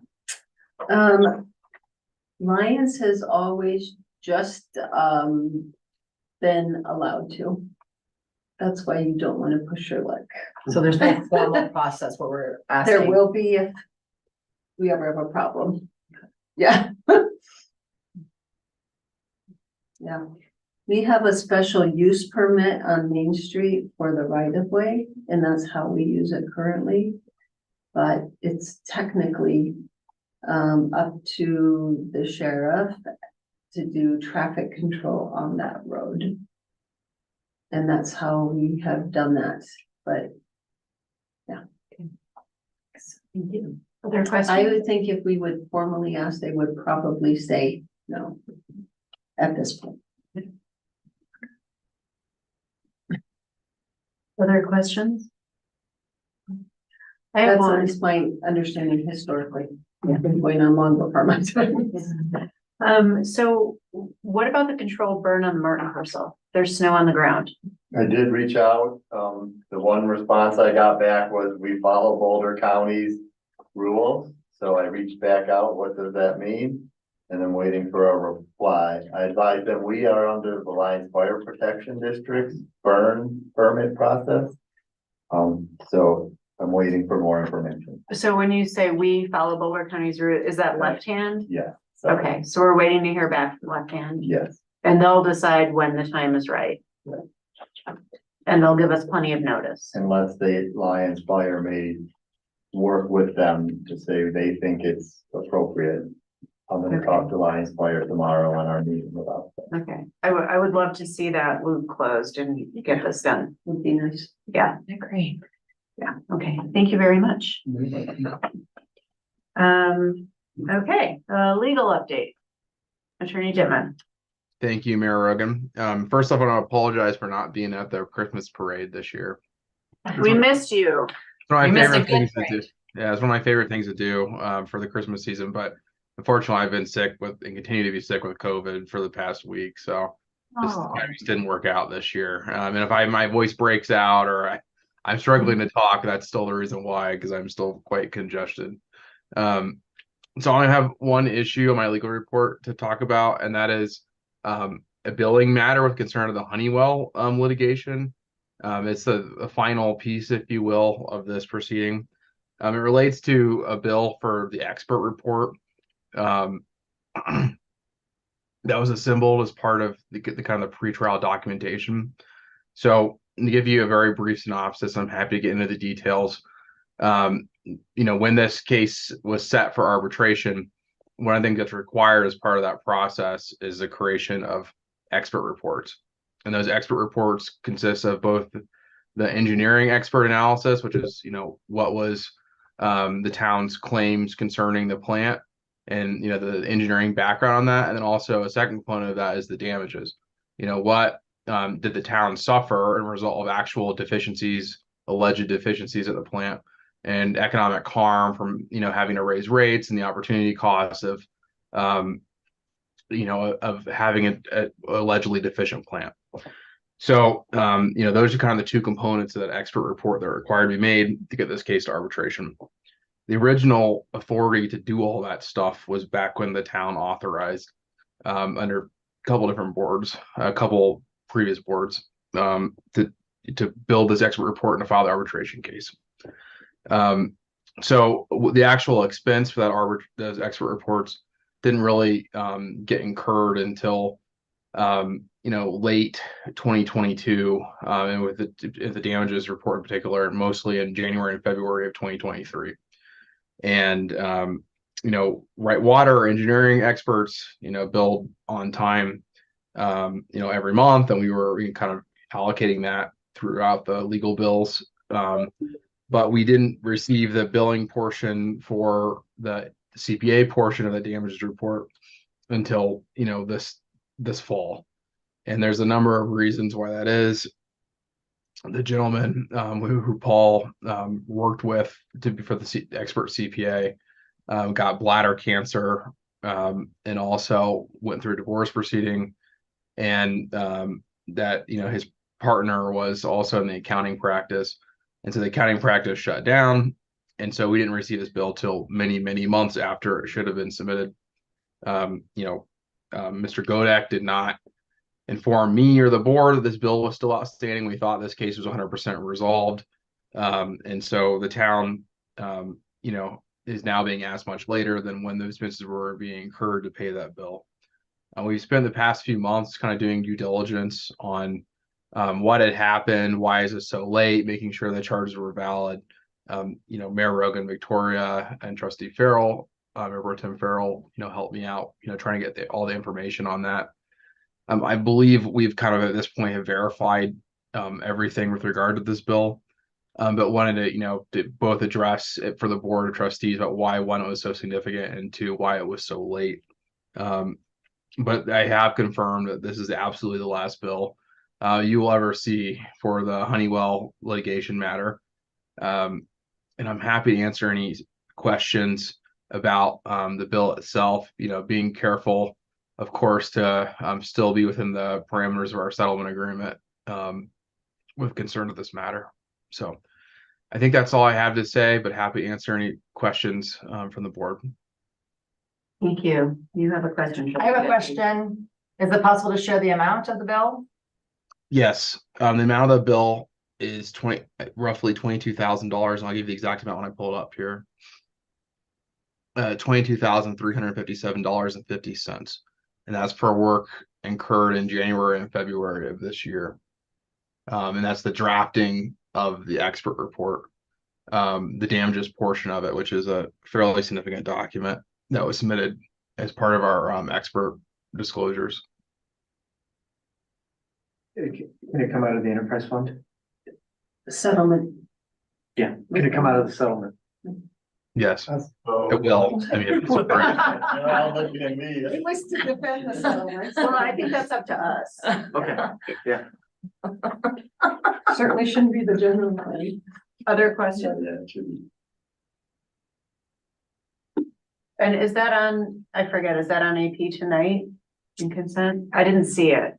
I don't think so. I don't think it is. He was waiting for your approval, but if you approve it, we can certainly add it for tomorrow. We'll cut checks tomorrow based on what you decide. Okay, well, this, Or tomorrow, Wednesday, Tuesday. Yeah, usually has them ready tomorrow. so procedurally, then should we pull AP from consent to discuss? No, I think if you authorize it here, we can process it. Any comments? As long as it can come out of. I just, that makes sense. Yeah. And there just ought to be a law against that. How late people can. Right? That's what I was wondering. That's just not right. I don't care what happened. It's an expense incurred, and I did verify that it's a pass-through cost. It's not marked up. With regard to any consultants we hire in the litigation, or I don't foresee any need to in the future, we would never mark up those costs. It's always just complete pass-through.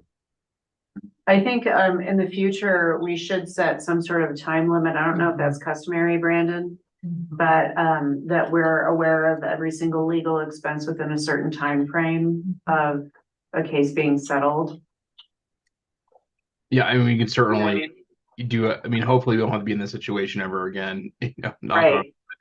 But I think we've learned a lot, and I think something we can do is, I've learned at least is that we can just get a very good idea of what all the different sub-consultants were on a project and making sure that everything is, tied up at the end rather than having something kind of sneak its way at the very, after we thought we'd have resolved everything. Yeah, I mean, this is what, 6 months later? Well, almost a year. I mean, Almost a year later? Yeah, But I understand if he had serious medical issues. yeah, I and I mean, think, go ahead. I think now it's almost a year from the point in which we first received it. It was 6 to 8 months. But I think it's definitely a significant amount of time.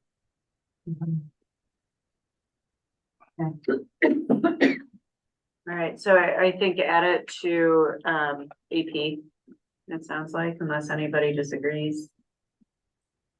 We'll pay that and then yeah, if we could get some sort of comfort, we have an email from you, Brandon, but if we could get some sort of official confirmation that there are no more outstanding fees to come related to Honeywell, that would be great.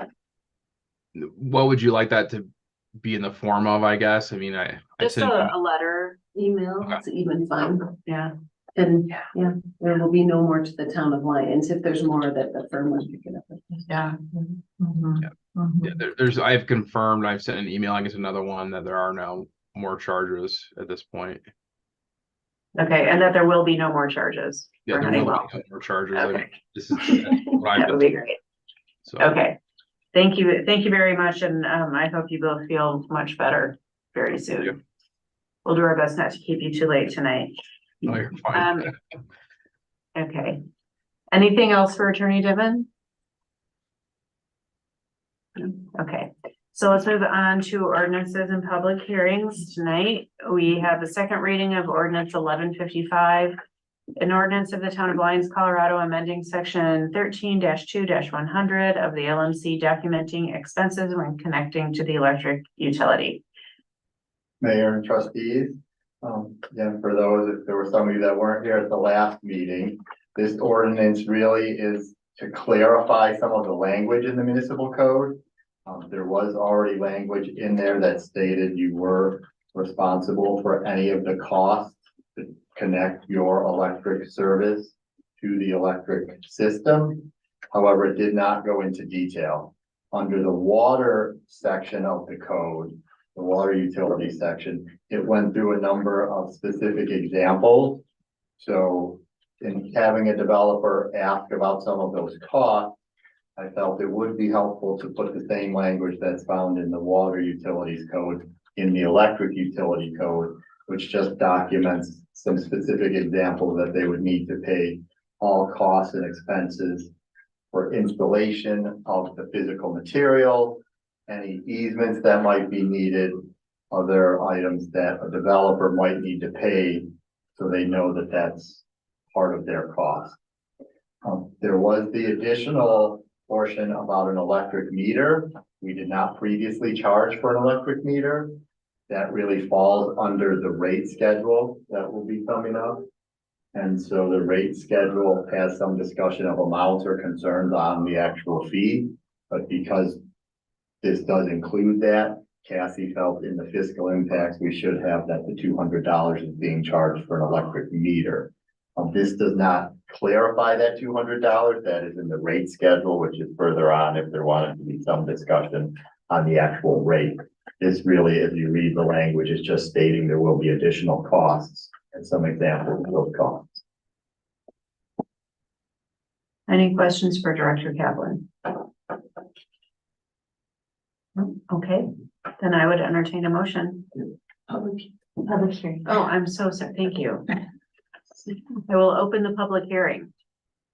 There's nobody in the room. Anybody online wish to speak to ordinance 1155? Okay, then I will close the public hearing. And now I will entertain a motion. Right.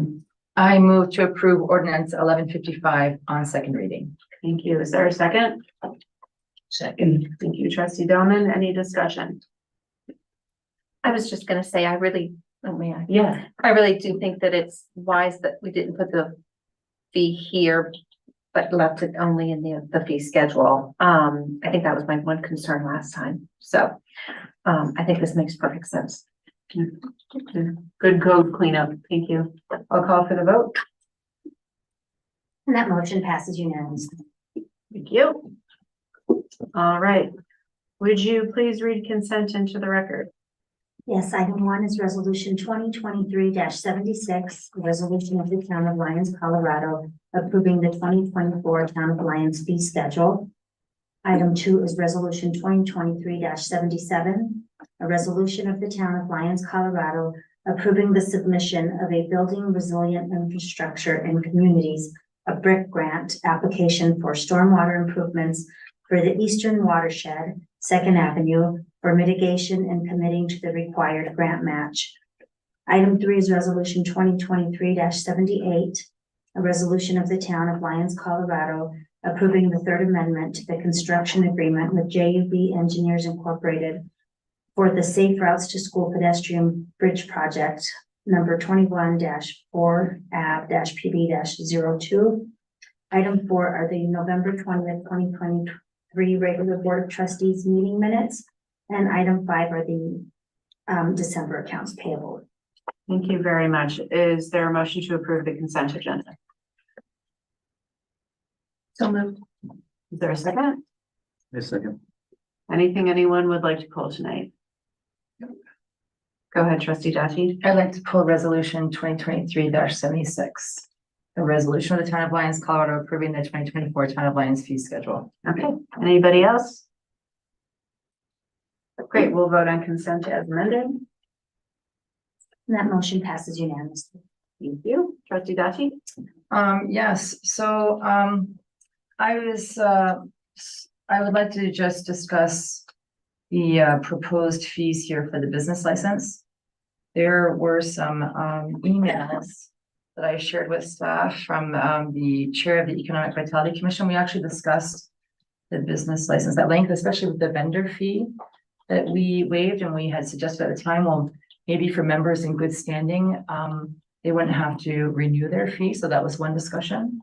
Another discussion was that the penalty fee that you see here for a late fee is only $5. I don't know how long it's been, $5 a month when you don't pay your business license, but the EBC felt really strongly about sending a message to business owners who are not in compliance with their business license. And if by the end of January, they have not paid their $50 fee to renew their business license, then they actually recommended that we increase the fee to $25, or actually they suggested $50 a month starting in February. So I thought that I had passed this on via email, and I don't see any of the changes here. Maybe it's something we need to discuss. There was another recommendation here that maybe after 4 months of non-renewal of a business license, that maybe this business cease to operate. So these are all recommendations from the chair of the EBC that I think we should consider. And I don't see any of them here.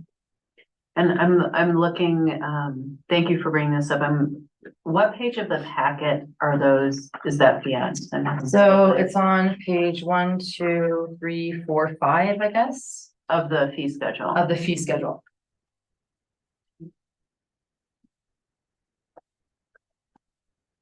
License and application fees, I see. Yeah. Okay. Page 22. Okay, so is there a staff response to? It was just, that was a recommendation by the EBC chair. I didn't know if EBC had voted on it and it hadn't come to the board. So I think now's the time to talk about changing it. I just remember there being a very robust discussion around businesses operating within town limits, even if they're not paying their sales tax, for example. That was the beginning of the discussion. And then it was, how do we, and I realized the discussion then went to, how do we incentivize businesses to renew their license or stay compliant? And so one of the recommendations, for example, was to maybe not only just communicate with businesses maybe a few times throughout the year, And also maybe have like an automatic renewal system in place for December 1st. But also incentivize them that maybe if they were to renew before the end of this year, let's say, they would only pay half price, maybe $25, for example. And I know as a board, we had discussed, when we did away with the vendor fee, we said, well, maybe with businesses in good standing, we would just waive that fee completely. That was an option. So, I mean, these are just options we have discussed with the EBC. So, and I know that when we talked about the $5 penalty fee, that they kind of thought that was a joke. They couldn't believe that that's all we were charging as a late fee for every month that somebody is non-compliant with their business license. That is a pretty good deal. I would ask, Victoria to talk about what the benefit is to the town of businesses actually having licenses, because for $50 a year, it's certainly not revenue. Right? Well, if all businesses did it on time, it would be a little bit of revenue for the Economic Vitality Commission or like toward wayfinding or something, but it's not a huge amount, no. The issue with business licensing is the ability then to have some form of inventory on your community. And, being able to say this percent is food and beverage industry, this percent is whatever. So it's nice to have that. Some of the other benefits are, because it is a requirement in Lyons Municipal Code. I mean, that's why it's been initiated since I've been here, is it's been part of the code, it's a requirement. So until that's changed, it's an expectation that you'll register your business with the town. Some of the benefits, as we stated before, that people can get from that is if you have a business license and someone comes in and says, can I get a list of all licensed contractors in town? Your name's on it. We don't give a reference. We don't say if they're good or bad or good, but you'll be on that list. Otherwise, you're not on there. And as we stated before on our Visit Lyons site, you get free advertising if you want to take advantage of that and have your restaurant's menu on our website, or if you come to our Visit Lyons site and click on it, you get all of the same information if you have a business license. If not, you're not on that one either. So I think there's some definite benefits. And then Aaron in his department of the building department, then we know when there's a change in ownership, a change in use, a change in maybe equipment that's going in there. Do they need a grease trap? Do they need, it's just a way for us to inventory what's happening in our community. And so when people don't renew their business licenses, do people just forget, or do you send out reminders? Like, what do you think it is? I think some of there's been a number of transitions with that in the last couple of years. Brianna leaving, and then I picked it up for some, got it going. Brandy on the utilities, but then also it becomes code compliance afterwards, right? So I thought we were doing pretty good when Zach initially was doing that last February. That was one of the main topics he was going out. I thought we really caught up pretty good last year, but it sounds like we didn't. So I think there's some more work on the coalescing of all of the different aspects of it in our software to help monitor that across different people so that it's not a concern if somebody leaves. I know one person did their own spreadsheet separately, and I was like, oh, okay, I'm using the Cassell program we use. So I think there's some work just on us monitoring that. But otherwise, it's code compliance really has a lot to do with that. And so since we have our code compliance now for full time and we weren't necessarily looking for that, business licensing is one of the areas along with the other licensing, ADUs, STRs, the accessory dwelling units, short-term rental. I think we all here know, I gotta remember the acronyms you want to take. So I think that will help having one person who's also doing some of the registrations, who then will also be able to follow up on a compliance side of things. To answer your question about why aren't people, I think we hear from some businesses, and you would actually be quite surprised, even utilities. we have about 40 customers. We have to call every month to say, pay your utility bill. It's become kind of one of those small town perks that people, they just have become complacent, and I don't know if it's a lack of their business practices or what, but you know, the state doesn't call me and say, Victoria, it's time to register your car. You know, Well, there's you just get a certain things. postcard, right? I don't know, I always take care of mine ahead of time, but everyone should know by now, and our business packet does say, you know, you need to have your business license. We allow them the month of January. Mhm. Some places it should be in place by January, so they're all a little different. So we have always cut people slack with just being able to say, okay, it's a busy time of year, whatever. You know, January's fine. But then it continues. So do we send out reminders? Do we send out email reminders? Yeah, or we did do the last couple of years we have, Uh-huh. but some Okay, people still choose not to do it. Okay. So I was just curious, could you repeat what it is that the economic vitality would like, and are you planning to make an amendment? Well, They wanted $50 per month right, that you're late. yeah. So I think there was a positive and a negative. I think one of the positives was, yes, let's communicate more often throughout the year. Let's send an email on December 1st saying you need to renew your business license, but also incentivizing them that if they, for example, if they were to renew before the end of the year, then maybe it would only be half price. The other thing was, yeah, the payment fee, or the late payment fee. The suggestion here, and I recall this being a follow-up email because we didn't have time for this discussion on recommendations before the end of the meeting. So he followed up with this. And the recommendation was we should definitely up the late fee, the penalty fee from $5. They didn't Then think it would was be the significant enough. consequence if they don't. And I mean, are you really going to shut a store's doors Right. after What 6 legally months? can you? I would ask for Hendon. What legal right do we have? if they Well, don't and pay? before we go down that, I don't think, I mean, I certainly don't have, I have an appetite to incentivize people to get their business licenses. Sure. I do not have an appetite to penalize businesses in ways that would materially hurt them if they don't. Yeah, and I don't think that's the EBC mandate either. I think there's a concern here too, and I think the bigger picture is to incentivize businesses to register, to be licensed. And I know they're very concerned about home businesses, for example. I think that's where code compliance can come in. So we don't know how many home business, I can't even tell you how many businesses have a license in town. I have no idea. I don't think the EBC knows. So I think the inventory is really important. And I'd like to address, how do we reach out to home businesses? How do we get businesses operating from home to also? But that's a separate issue. Yeah, That's a separate They're issue. supposed to be licensed though. okay. Because same thing, if you have someone at home making and canning salsa or making bakery items, it's contributing to BOD in our wastewater plant. We need to know where those slugs are coming from. We need to know, do you need a basic grease trap under your sink, even if it's at home? You know, we need to know some of that stuff. Our code says home businesses can't have more than 7 cars a day.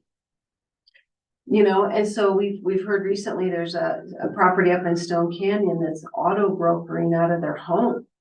We don't even allow auto brokering in most of our towns. So, you know, we do need a little teeth behind this. And so I think code compliance is a good starting point with getting notices out and just keeping up with people. I don't know what the magic number is in regard to some of our businesses. They have trouble paying their $50 utility bill, let alone a $50 penalty every month. I'd rather put them on a payment plan to pay me $10 a month for 5 months than. Well, and to answer your question about what was I trying to suggest, I think this really was a conversation to the board of trustees to see how they felt, because I noticed here a column for notes and details. Like, for example, when we talked about recuperating the revenue from the vendor fee, we had talked about waiving that fee. So may I make a suggestion? Please. So from a time standpoint, Mhm. it does sound like this is a little bit more complicated that needs to be kind of considered. I'm wondering, is it appropriate to give direction to staff to come back with a plan that perhaps we approve this, that then can be amended once they've worked out some kind of. I think we need feedback from the board really. To do Staff that, will do yeah. whatever the board wants Yeah. to do, but you hadn't discussed, you'd given the recommendation, but it really Yeah. wasn't discussed how far the board wanted. So do you, Right. so you don't have an amendment that you would like to make, or you do have an amendment? that you would No, like to I don't make? have an amendment. I had questions for the board. Okay, so, Because I just see, additional notes and details. I just wanted to discuss the $50 fee, and did we want to waive that for people or businesses who are in good standing, as we had discussed? Or did we want to give them some kind of incentive if they pay before the year is up? And did we want to discuss the late fees? So those were just discussion points around these fees. so let's do this. I'll entertain a motion and get a second, and then we can have that discussion about what we want to do. Okay, Okay. so is there a motion to approve resolution 2023-76? Thank you. Is there a second? Second. Okay, thank you. So, okay, so let's discuss this.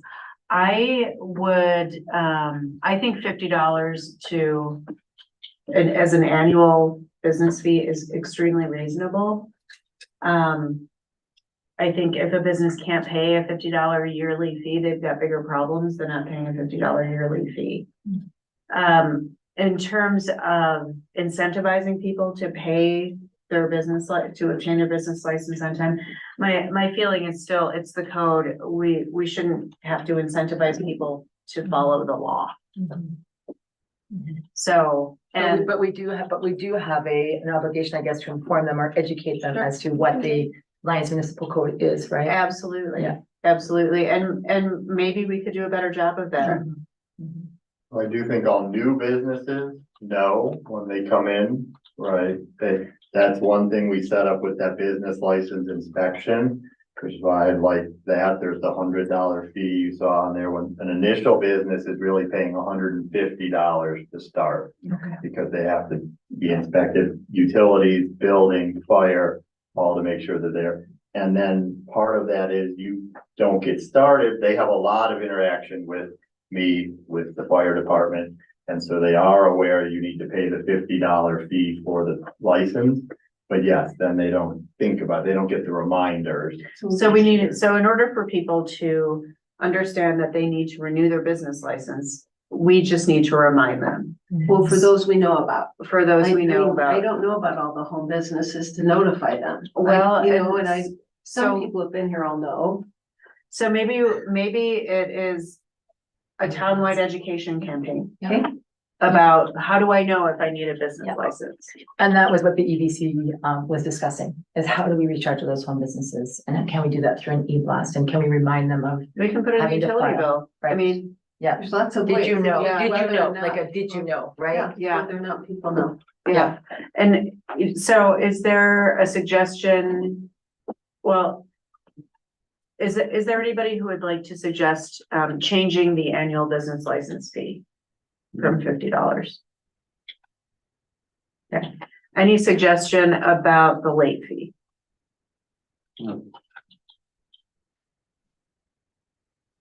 I do need to advocate on behalf of the EDC here, because I know that they really felt like $5 just wasn't, I think for them, it was, what's the point of having a penalty fee? So make an amendment then.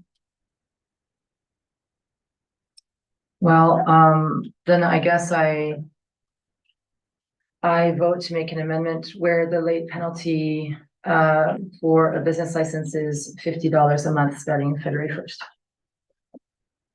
So that's $600 a year? If they don't, but no, it's not, because at some point, are you also Well, recommending? This was the chair's recommendation, was that after 4 months that if they're operating without a license, it was really, like you said, putting some teeth in the game here and saying, if you're operating without a license, then you're not allowed to operate. Okay, that's a little bit different than a fee. That, Right. what you're not allowed to operate means that we revoke a business license and shut them down. Right. Is that what the I'm not- EBC chair was That's what the suggesting? EBC chair was suggesting. Is that what you're suggesting? That's not what I'm suggesting. Okay, No. What I'm saying is that they need to take their business license seriously. That's what I'm suggesting. What I'm suggesting is $5 a late fee per month maybe isn't enough. And maybe 50 is too much. Maybe it's 25. Maybe we need to find a compromise somewhere. What I'm saying is I think we need to be serious about people holding a business license. okay, I agree with you. And so what we need to do now is know what you're suggesting, so we know what the amendment is to vote on. Suggested 50 first. Okay, So is that is there a second? Okay, so what if I offer $25 as a late fee? Per month? Is Or there is there a second for 25? No. Okay. something different? I feel like I'm in negotiations here. $10 a month? I mean, I don't know what to say. I mean, like, I don't think it's gonna change it. okay, so you think, so what would you recommend to get I more? just leave it as it is. And I think we should just do education and enforcement.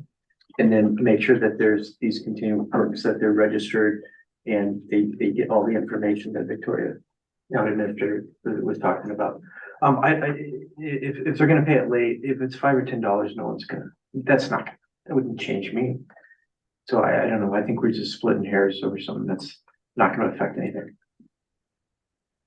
That's my opinion. Mine as well.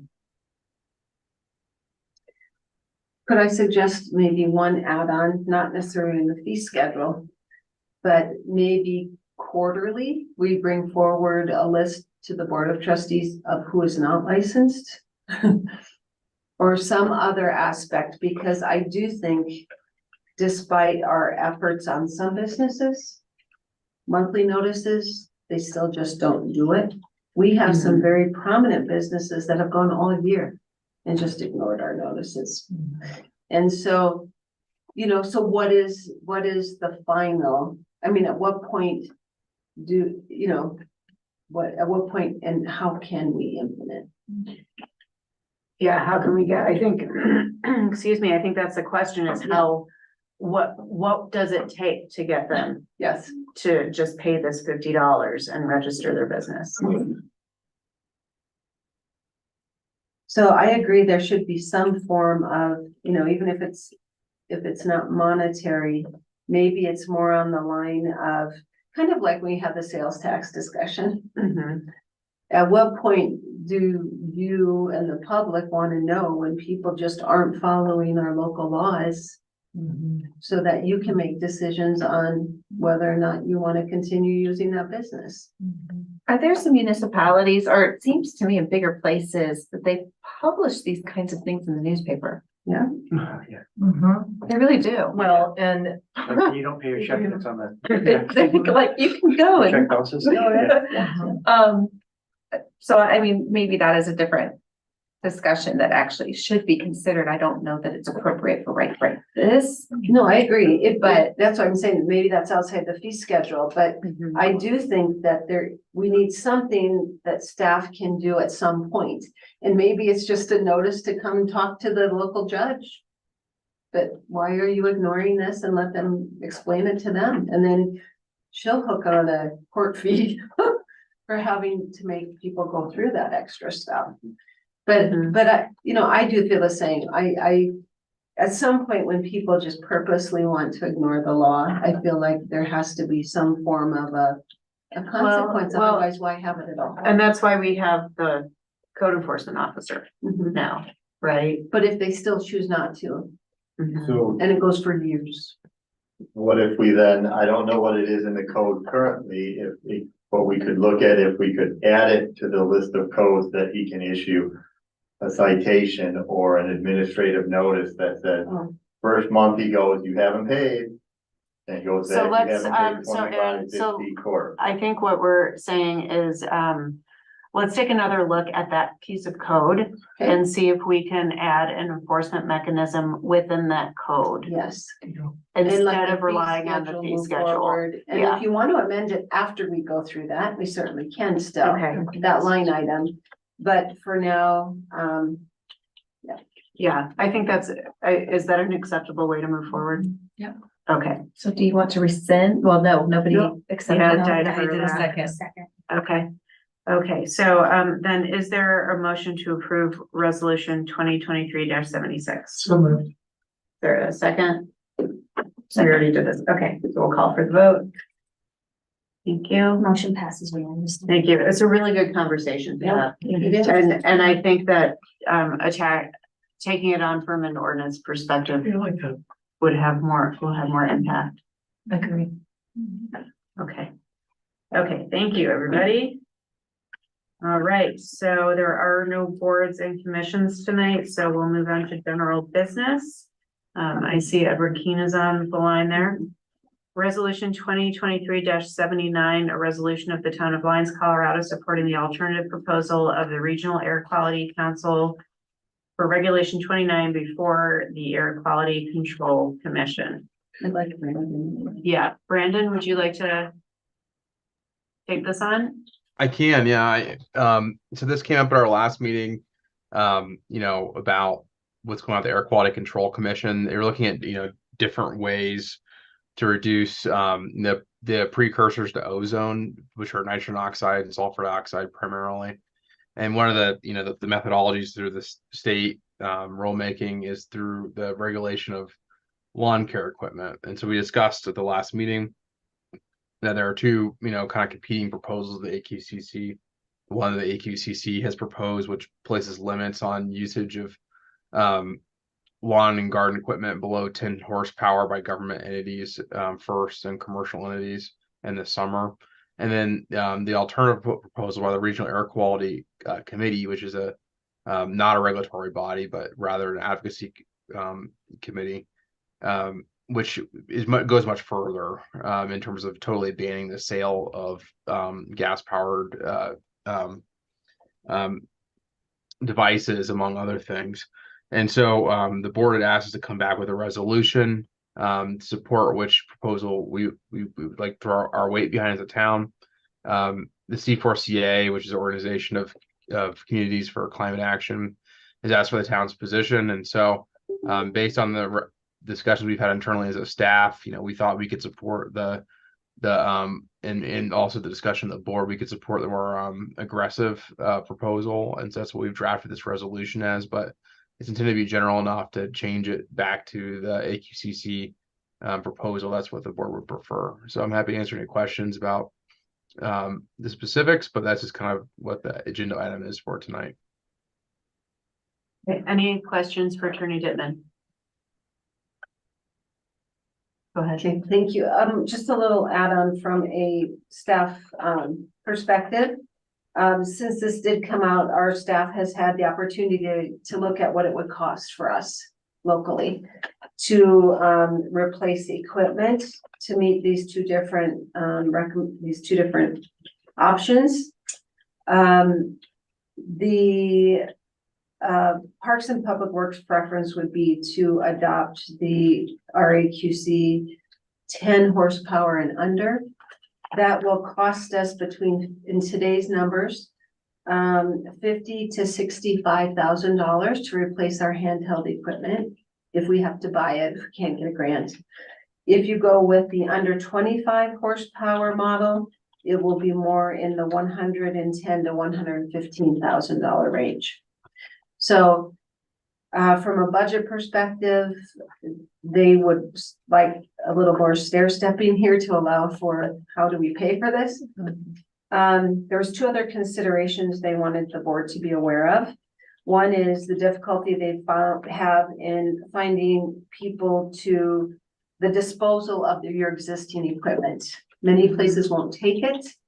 And the rules say that you can't profit from that, so you can't salvage it, you can't sell it. So there is some disposal concerns of where's all this going. And the second one was our current capacity to charge all of this, especially in the summer months at the same time, all being charged overnight. We would have to increase, and that's not counted in this price. We would have to increase our capacity, electric capacity, to be able to like, Dave was saying that the handheld blowers and trimmers only go for about 4 hours. And so you'd have to have 2 to get through one day. And then the constant charging. So just 2 things to consider. Okay.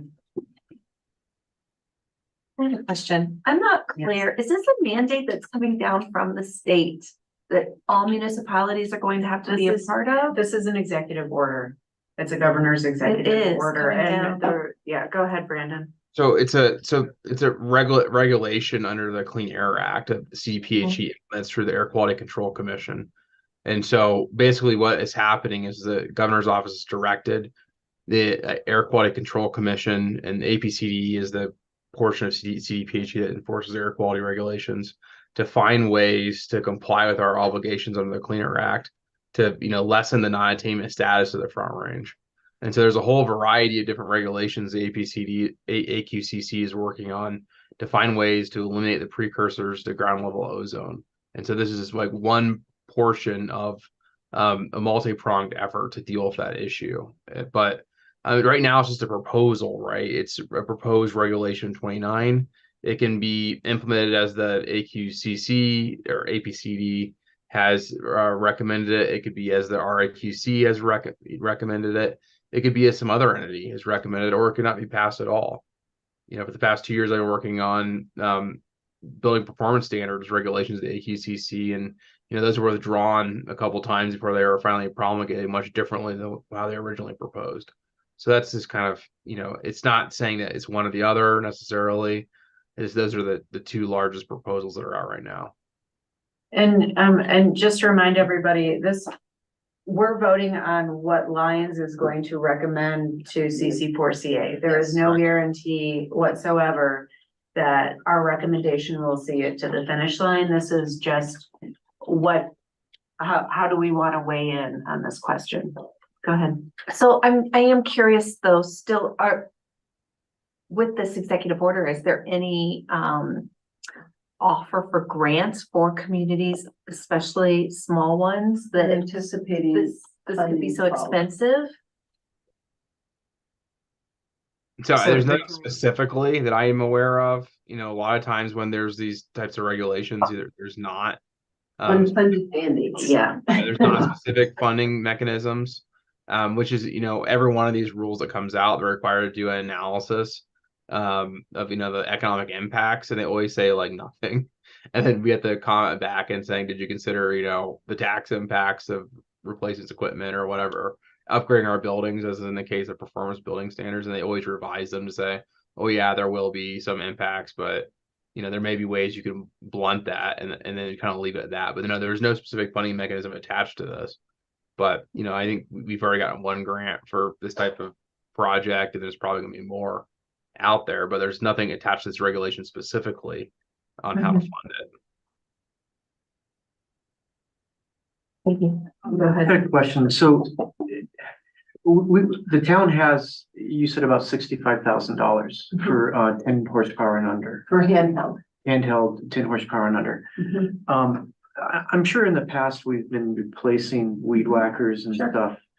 Have we always been rebuying gasoline, or haven't we trended towards electric anyway? Just this last year or 2, we've trended toward electric.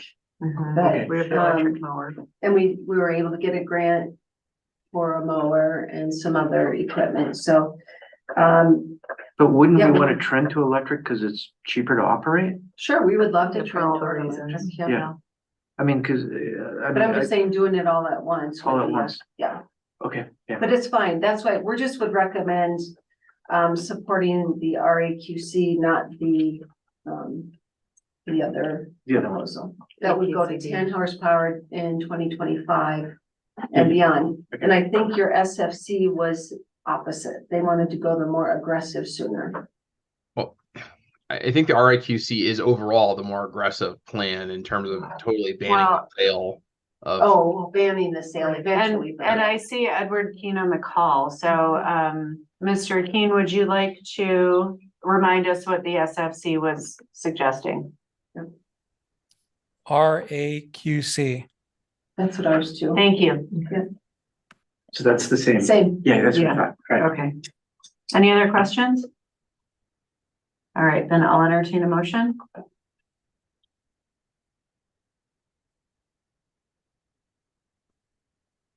Sure. I motion to approve resolution 2023-79, a resolution of the town of Lyons, Colorado, supporting the alternative proposal of the Regional Air Quality Council for Regulation 29 before the Air Quality Control Commission. Thank you. Is there a second? Second. Any discussion? Glad to see we're all in violent agreement about this. I'll call for the vote. That motion passes unanimously. Thank you very much, everybody, for sticking that out. It's important stuff. Okay, so moving on, discussion direction on board support for public comment for Title V Clean Air Act renewal for CMEX. Would you like me to take this? I put the information in, but I know that was your. I saw it, You yeah. asked So for it. I asked to add this to the agenda, and I know, according to our legislative agenda, it's possible for me to go speak on behalf of the board about these matters in public testimony, but I felt like this was important enough to the community to have a discussion about it. So the Title V operating permit is the Clean Air Act permit, essentially. And if you read the packet, you know that there's I'm sorry, let me back up. The live public comment will be January 5th. And so the question is, does the board approve me testifying as to these points? Testifying on behalf of the board. On behalf of the Yeah, board, thank you. Instead of individually. Yeah. So, and I see Sarah Loring from Good Neighbors of Lyons is on the call. Thanks for joining us. So that's the question. My personal opinion is that the guidelines that are being asked of CMEX make perfect sense. I'm not suggesting that we say their permit not be renewed, but that these items are implemented. You know, particularly, I think 24/7 monitoring for fugitive dust is vital. I don't know how many times all of us drive down Highway 66 and wind up with a car full of cement kiln dust. And, you know, the immediate penalties. Because the penalties that are levied, I believe personally, are, first of all, too small. They don't make a dent and they can put off paying them. So those are kind of my two top of mind items, but open to other thoughts, or if anybody disagrees that we should testify at all. Just wanted to have the discussion. Be curious if we could hear from Sarah. Sure. Sarah, would you like to add anything? Hi, I included some extra resources in the group chat. The Boulder County Commissioners did weigh in written comment just for reference, you know, in terms of kind of more technical elements of the Title V. And so did Boulder County Public Health. So I included links to the comments that they provided in writing. I'm encouraging them to also testify at the live hearing on January 5th. And I'm happy to answer any questions. There's a lot of information. It's, you know, about 1,000 pages in total, between, you know, the permit itself and all of the supporting documents. I also linked to the folder that the Air Quality Control Commission put together that has kind of all of that information, as well as all the written comments received during the written comment period that ended on November 11th. Thank you. And I'll just add that I commented, but only as an individual during the written comment period. I didn't comment on behalf of the town, and maybe Clerk Vasquez can send those links out to the board. Absolutely. After the meeting. Curious though, why would you not just say, we don't want the permit renewed? Or we would prefer to have the permit not being renewed, but if that's not possible, at the very least, put in these compliant elements. I can absolutely say that, which is why we're having the discussion. Yeah. that would be where I would be leaning towards, is to make a very firm statement. If this board agrees that we really do not want that permit renewed. However, if they are going to renew it, please put in these very specific standards, and I think that what's outlined here are very good.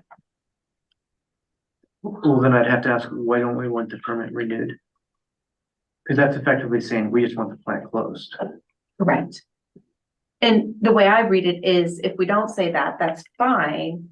These particular, requests or mandates that we're requesting for would ultimately probably make it very difficult for them to stay in operation anyway. But I think that we know from the research that's been done is that the health standards, in fact, there was something on NPR like a week ago that was talking about how this kind of air dust is so bad for our health. And here it's right next door to us. So, so from my standpoint, that would be one reason, but it's also a matter of, if we're ever going to truly be a green state again, and the state wants to have certain regulations in place that they've committed to, we're not going to achieve those. And Boulder County has established that they want to have a certain amount of green for Boulder County alone. And right now, we're not going to achieve that. Yeah, we're in the non-attainment area. Trustee Williams? I do understand the green cement is extremely expensive at this point, that they really don't have great technology for that. That then we're creating much higher building costs for everything, infrastructure, anything built with concrete, and often you want to build with concrete, particularly in an area where we're concerned about wildfire mitigation. But the largest polluter in the county needs to be shut down. So I absolutely would support not only do we want compliance with every single piece of this, but we don't want to see it renewed. That's my opinion. Trustee Delman?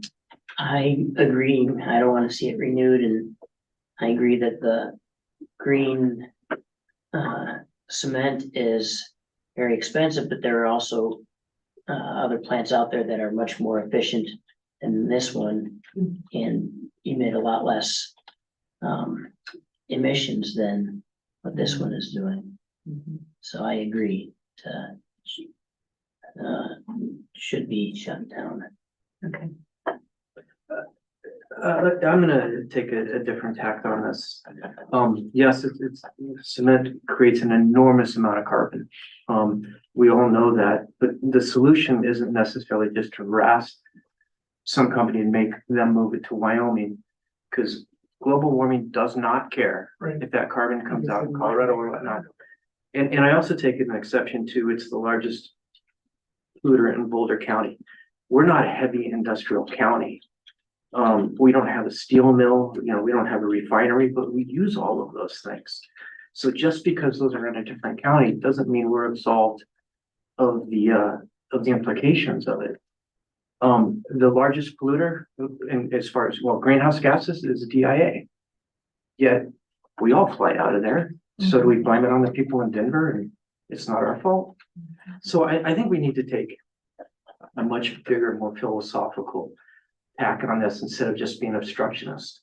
I would love for CMEX to build a non-carbon generating cement plant like they're doing in California out here, being part of the solution instead of just harassing them. So I'm not going to support, let's just shut it down. But I do believe everything that we said, yes, it does need to meet these metrics and the best metrics. That would be my statement. So. Thank you. I agree with Trustee Edding completely. And I also think that everybody should be held to the same standards when it comes to compliance, especially with any regulations. Whether it's municipal regulations, whether it's state regulations, whether it's federal regulations. So if this is a Clean Air Act and there are certain things they need to comply with, then that needs to be, they need to be held to that standard. Thank you. And this is funny because yeah, go ahead. Oh, wait a minute. Okay, we've never had a disagreement on this board before. This is great. So as much as I would like to believe that CMEX is, as their plant manager told me, building a much more efficient plant on the Wyoming border, who knows whether that's true or not. I believe that implementing these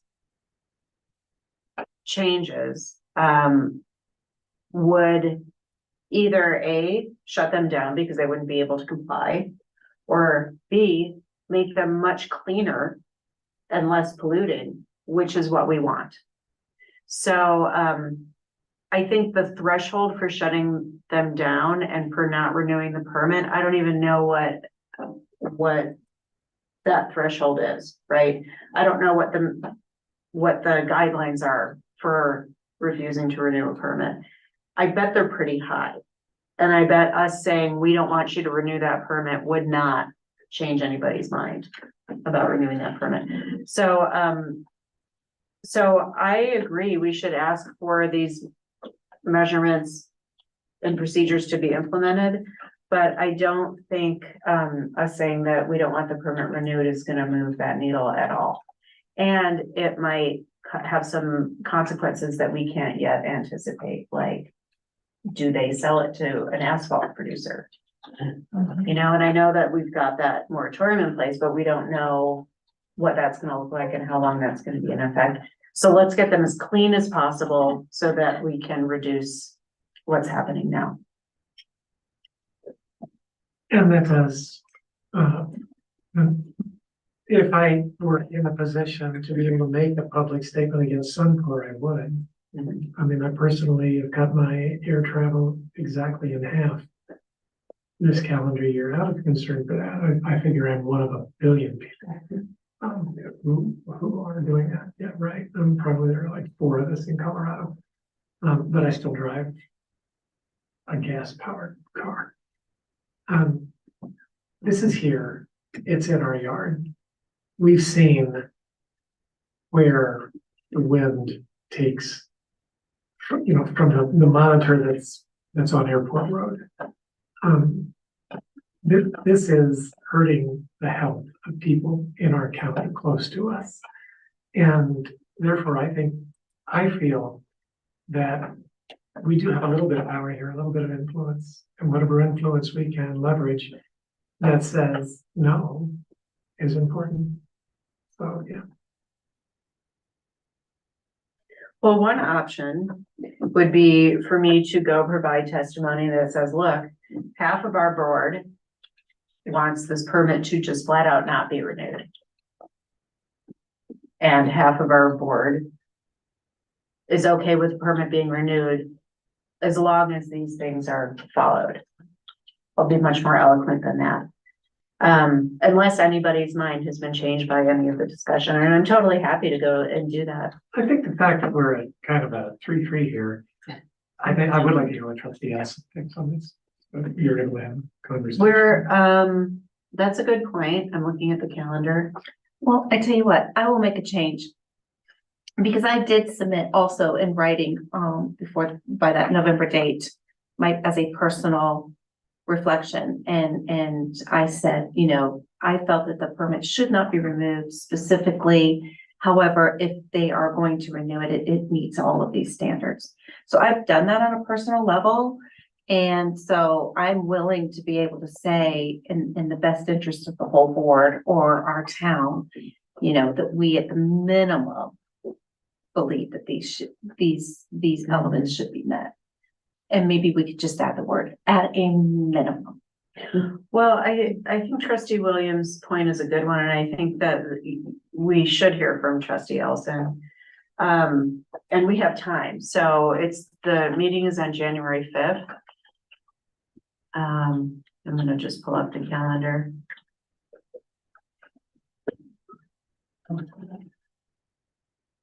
So we can talk about this again, the second meeting in December or the first meeting in January, and make it a brief discussion item. to determine what we want to do, but I think that's a good point, since it's a 3-3 split. Let's hear what trustee Elson has to say. Oh, there it is. Our meetings are the 2nd and the 16th. Yeah, so it would be on the 2nd. We talked about it on the 2nd. Are we not meeting on the 18th? We're meeting on the 18th, but the agenda on the 18th is already pretty full, but we'll take a look at it and see where it fits, but, is everybody okay with that suggestion? Okay. Poor Ted's gonna come back and find out that it's all scary. Okay, thank you, everybody. So our next item is the potential ballot questions. I'm gonna suggest, that we take a short break before we get into that, because I gotta go put some eye drops in my eye. Yes, please. So we'll take a 5-minute break and come back.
Okay, thank you. Okay. Next item is discussion direction to staff regarding potential ballot questions. We had a workshop on this earlier. So now we need to discuss, whether we want to put a sales tax item on the ballot and what parameters we're talking about. So who would like to kick us off? I would recommend that we do it at 5%, that we do it on 10 years sunset. And that it have suggestions, but not requirements as to what it's used for. Okay. And when you say 5%, you mean so that So we're up to 5. we're up to 5 Yeah, total. so that we're equal with Estes. Okay. Thanks for kicking us off. Who else? Increasing to 5%, is that correct? With the 10-year sunset for general purposes. For general fund with suggestions. Sure. Can, Attorney Dittman, Yeah. can suggestions be part of the ballot language? It can, yeah, I've seen it done that way. Okay. All right, others. What would the suggestions be? You know, I'm of two minds on the whole stormwater situation. Given the cost of that, I'm not sure I really think we should be spending $160 billion or 20 million on that. I would rather see us build in a shorter life. I would like to see the cost analysis on that. If we were building in a shorter lifespan for streets, asphalt, whatever, and looking at other mitigation possibilities, it just, I don't see if the number of times we face that in a year or a 5-year period. I mean, we live in a high desert. I wonder if, I would prefer to hear from the staff as to where they felt that was best used. I really I need to see a cost analysis on the stormwater stuff. I mean, I know it's a real issue for the folks who live in those locations, and there are times I get a little nervous in Stone Canyon. Particularly those really nasty June storms we'll get. But that kind of money, there's nothing visible.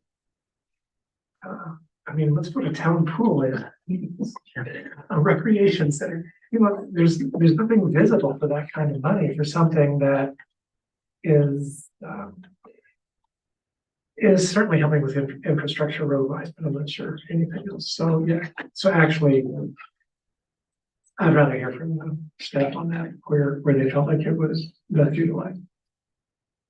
And maybe on the prioritizing of where we do need to do a storm mitigation. There may be some places like this, maybe, you know, it's gotta be done on second, but not on third or whatever. Victoria, does staff have an opinion on that now?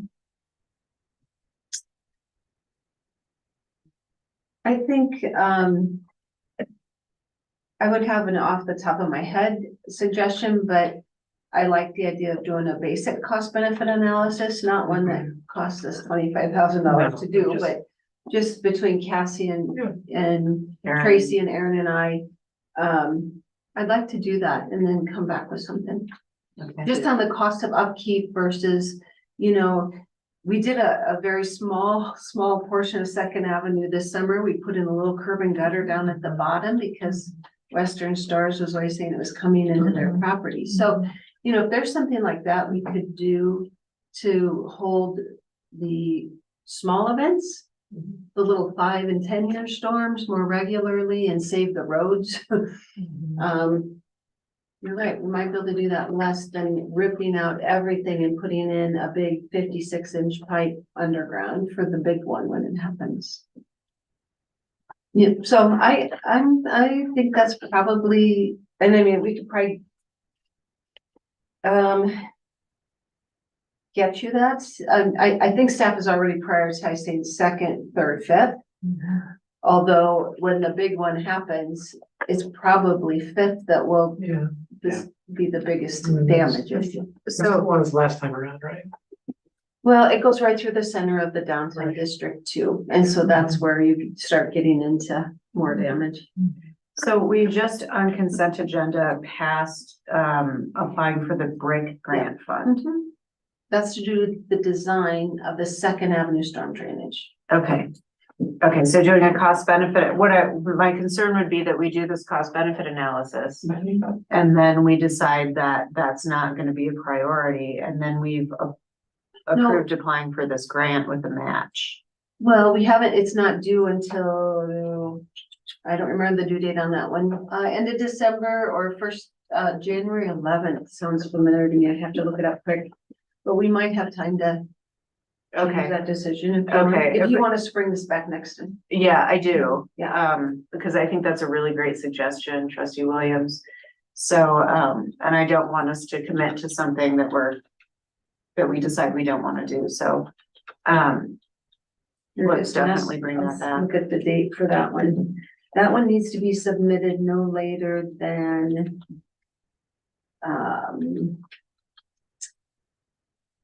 oh, it must be on a rolling cycle. She does not have a due date next to it. Okay. Okay. So is it feasible to get that cost benefit analysis before the next meeting? Well, certainly. Okay, Like something. okay. I'm just gonna say, yeah, I really agree with that. The stormwater is a very painful subject, because that is a lot of money for something that might help, but no one really knows. As far as risk and flooding and whatnot. I mean, I'm sure it possibly help, but you're talking $6 million. And it's just very painful to do that. And once we do it, we're all in. We get a loan and we are making that payment for 20 years. So that's really painful. But then, so going back to it, if we don't earmark it for stormwater, which kind of sounds like we're starting to debate, I don't know if I would support going up to 5% without any statement or any commitment of what it's going to.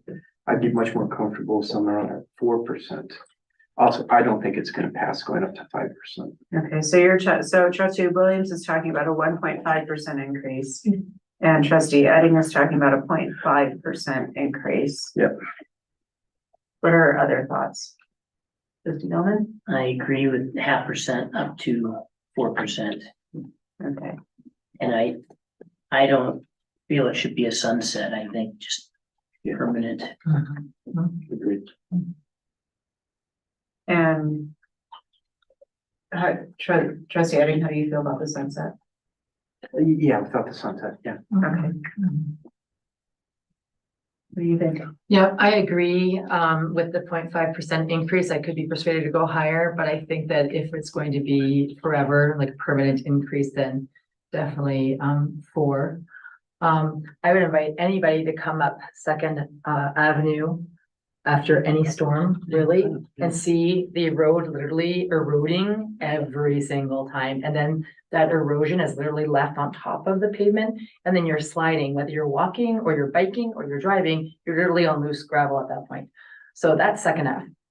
Third Ave, I'm also familiar with because of the pooling at the culvert and it icing over, and Fifth Avenue, I'm less familiar with, but I can definitely say that for those people living anywhere north of Maine, they are affected by Second, Third, and Fifth.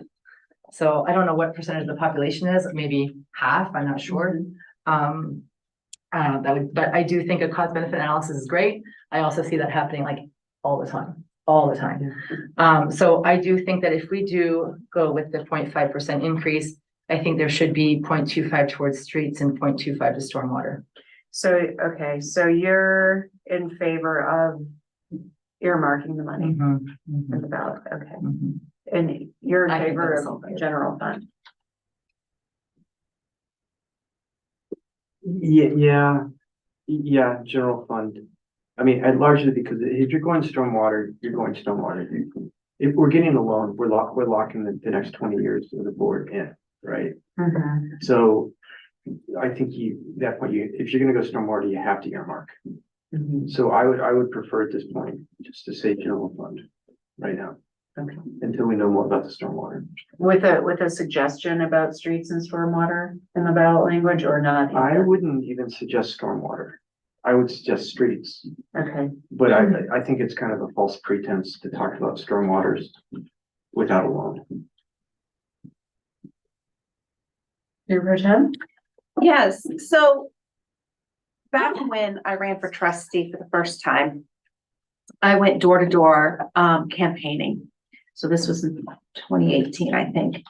And it was really interesting because when I was in the northern part of the neighborhood, I heard from so many people that were willing to talk to me, how upset they were because prior to the flood, I was told that there was money that was set aside and that there was a project plan to start addressing the streets, adding sidewalks and dealing with the storm drainage and all of these problems that people were saying, look, this is what happens in my front yard. And then I was under the impression that there was a project that was going to start the bidding or whatever, it was coming soon. And then the flood happened. And so any of that capital that may have been set aside was that priority totally went to the wayside. And I get it. I would have done that too, because we had to focus on what was completely destroyed. So I feel like this area of our town has had to wait and be put back on the back burner. And we've gotten emails while sitting on this board of how upset people are. And I think that when we did our budget survey, we had a lot of response come into that. And people really said that these streets, and it includes stormwater, I'm not saying it's just stormwater, this area has been so neglected and it needs to be fixed. And so I really feel strongly that this money needs to be dedicated. And I feel that way because I think that if it goes into the general fund, it's too tempting to move it. And the projects don't get done. And I think it's way past due. And I think the only way we're going to be able to accomplish this amount of work is to raise taxes. However, I want this to work and I want this to pass, but we are dealing with high inflation, and the Leeds Business School, CU's Leeds Business School said, put out a report that they don't think inflation is going to change next year. It's going to stay high. We have a property tax near crisis. And so asking people to raise taxes right now it's hard. But I do think that we're going to need to go for a loan. And I don't think setting aside what we're doing, $100,000, $150 a year is going to be enough out of our general fund. So we need to raise the taxes. So I feel that coming in this evening, I was most comfortable going to 3.85. But hearing kind of how the numbers are going to work, I think that 0.5%, but if we go higher than that, I don't think it'll pass. And I do think we need to sunset it. And if I heard correctly, that we're at a 20-year loan, or debt service on it'll be 20-year loan. That's their minimum. You can go 20 or 30 years with that. You know, I think a sunset is important, but I don't have feel like the knowledge right now to say how long. And I could use direction and help on that from staff, maybe from Director Eystone perhaps could give us a really better appropriate suggestion. And I think the sunset should be the term of the loan. So then is that what is that? Is that 20 20 years? So that's where I'm sitting and so if we are at a smaller percentage, but we're going for 20 years, that might be a little bit easier for people to stomach than going full up an extra 1.5%. Okay. I don't know. I'm struggling on that part, but I think this is necessary and I think it needs to be dedicated. Okay, so where we are now is the easy one first is I think the majority of the board agrees on 0.5% in terms of the tax increase. And I agree. I think there should be a sunset. I also think it should be 20 years. And I think, you know, if I thought that this money should just go to the general fund, then I would say, let's not sunset it. But I agree with you. I think it's too tempting to use the money for other things when this has been a stated community need. You know, when we got the budget input, this was a huge priority for people. People want those streets fixed. Those streets need to be fixed. And, you know, it's particularly difficult living on that side of town when we see the streets on the other side of town being fixed, although I support that and I understand why we did that and it makes sense and I still support that. I still think we did the right thing. It's also kind of a tough pill to swallow. So I think a 20-year sunset on 5% makes sense. If we don't if we decide after seeing the cost benefit analysis that we're not going to use this for stormwater, that money is still going to be used for streets.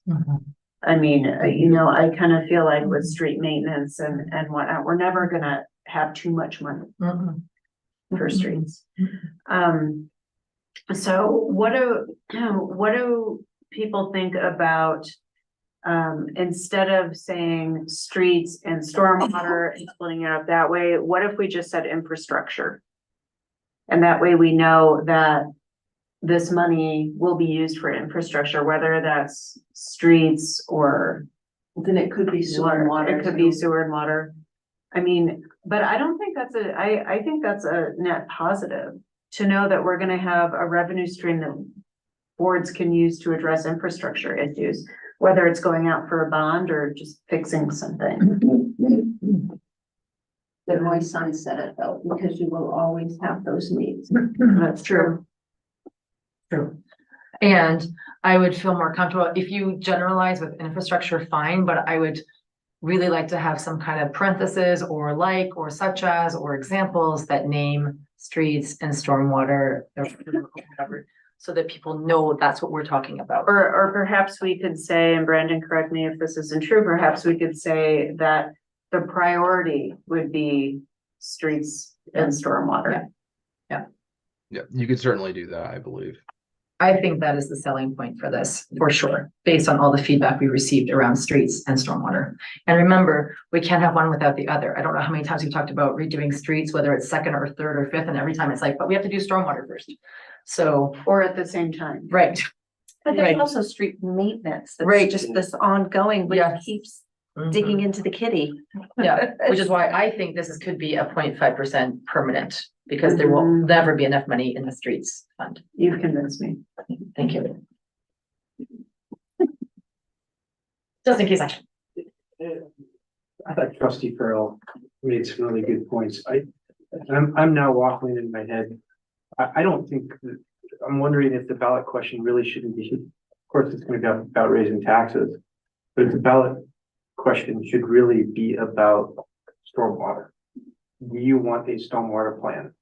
And if you did, it's gonna be this loan, this much, it's gonna be funded by a tax increase for this, but with sunsets in 20 years, et cetera, and it will do this, this, and this in all of it around town to make it much, much more stormwater oriented is the ballot question. Because I think that would have a much better chance of passing. You're absolutely right. you talk to people and that is a number one concern, Yeah. but I don't think anybody understands. Like my wife, she was like, just fix it. I'm like, it's $12 million. We have 18,000 I mean, we're not even within 1%. And I don't think people understand it. I think you're right, and I think that, I'm not sure that's a ballot question, I think that's a discussion that we need to have after we look at the cost benefit analysis. Yeah. I don't think that's I think that's a board decision. Yeah. So in a way, I want to have this conversation after this cost benefit analysis. I would have a concern about that in that what percentage of the voting public live in that location, because I can see where pretty much everybody else is like, I don't see what the problem is, and vote against it. Yeah. Because because they haven't actually seen the problem. How many people have actually seen the problem? I'd be a little nervous to look down about it. What about, can I suggest something? What about, gearing up a ballot question for your review that is an increase of 0.5% without a sunset, to be earmarked toward infrastructure with a preference on streets and stormwater. And then you could ask a second question. It's just a question of An the advisory voters. question. What's it called? An advisory question. Advisory question, where you say, would you support a stormwater increase? Because that would give us more direction too. And then the question can say, we have $26 million of stormwater improvements. This will require this. And, you know, you could ask it as an advisement question and come back at another, and then the next election, if there's an interest in that. But my concern is, then if you do the 0.5, first of all, it's gonna be another full year before you even have 235,000 to do the design. If we don't get this grant. But then you do have to decide, do we do the stormwater under it? Or do we just repair the streets above it? It has to be all done correctly. But then that is going to take, at this rate, 30 years. But I think that has to actually get said. Well, that's what I mean, then, but there's this education component that maybe you could get some advisement on that. Is it worth additional tax to do stormwater on top of the streets? I'm not sure that we're ready for that advisory ballot question. I think it has the potential to really confuse people. It could. To have these two questions, you know, will folks know that they're giving us their opinion and they're not voting on a direction to take. That would be my concern. I think they're big headings, but yeah, I understand. Yeah. So, but I think, gearing up a question at the 0.5% to be used for infrastructure with no sunset. I like the simplification of that. I like that. And I think that's a good way to move this forward while we're looking at the cost benefit analysis. Go ahead. Can I have clarification of what falls under infrastructure? Because there's a few things that I would be like, I think in my head, Like what? Community I don't goals. think anybody thinks that community pools infrastructure. but what But does that's a good infrastructure actually mean? Yeah, what's the government definition? I may have to look it up formally, but usually it involves any public improvements that are necessary to provide essential services. So that could be Roads, bridges, water, Electric. sewer, electric. Water, sewer, stormwater. So this could help with undergrounding too. So that's how it gets diverted though, to Yeah, other needs. We have a exactly. fire and then people want to put it in electric. We have a flood and then they want to put it toward Trustee Williams? drainage. But I feel like if we, also, I'd like us to remember, it passed by over 60% last time. But simplicity of language. I think when you say infrastructure to most Americans, it's like, oh, that's the stuff I don't want to have to think about. It has to be done. So, okay, I don't think spelling it out beyond infrastructure in a ballot initiative is all that wise. Infrastructure, including but excluding, well, now I'm not even gonna vote on it because I just stopped reading halfway through. I think simplicity is pretty important there. I mean, I love it the way you just stated it. And I think using examples such as streets and stormwater would go a long way. You know, and I 100% get what you're saying about how funds get diverted. But priorities also change, right?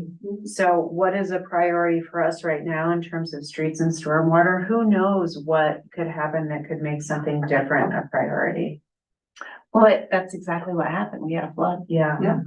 Yeah. But and then we have, you know, 20 years into not addressing a problem that is just continuing to get worse and worse and worse. Yeah. So I feel strongly that we should prioritize. And we have a stormwater master plan. And how old is that? And you have a streets master. And we have a plan. streets master plan. So I just, I'm fine if we want to say infrastructure, but I'll be honest with you, I would really like to then propose that we do a resolution laying out our priorities. And After the election, if it. Well, if it or even not a passes. resolution, you could even do it as just kind of like your legislative agenda, saying that this seated board would prioritize these in this way, because you can't, I mean, like you said, the next board could change them all. Yeah. Well, and it likely will, at the day that this passes. So I'm just saying. I don't know about that. I think, you know, we have great disagreements in this town, but I think the one thing that we do agree on is that the streets need to be addressed and the stormwater needs to be addressed. Well, but the stormwater, if we're gonna do anything significant, we have to get a loan, Yeah. which means you get a loan, you're locked in for 20 years, nobody gets to change priority because they keep making you make the payment, And right? that's one project, one street. And that's one street. Yeah, So, you got that 4 times over, and that, I keep coming back to that number. I'm sorry. I interrupted. yeah, no, I'm mulling in my head. I mean, but I'm agreeing with trustee Farrell. It's like, if you make it too loose, it's gonna go somewhere else. And I guess the fear is if we really have to do stormwater, but we've already risen our taxes up to 4, and now we say, oh gosh, and they all got diverted somewhere else. Now we have to do stormwater. We have to go to 5 to do stormwater now. Then we're in a really bad situation because we cannot exceed as the park and taxes. So, Well, somebody, was it, I don't I know, maybe it was town administrator Simonson was talking about we could mention the priority being, right? Like you could say this is for infrastructure, but the priority would be for this and this and this. And you could literally like label what the priority is. We could come up with the priority. Well, we would give examples. Yeah. If you want to, trustee Williams felt that was confusing, that one. she Yeah, said. I mean, I think infrastructure,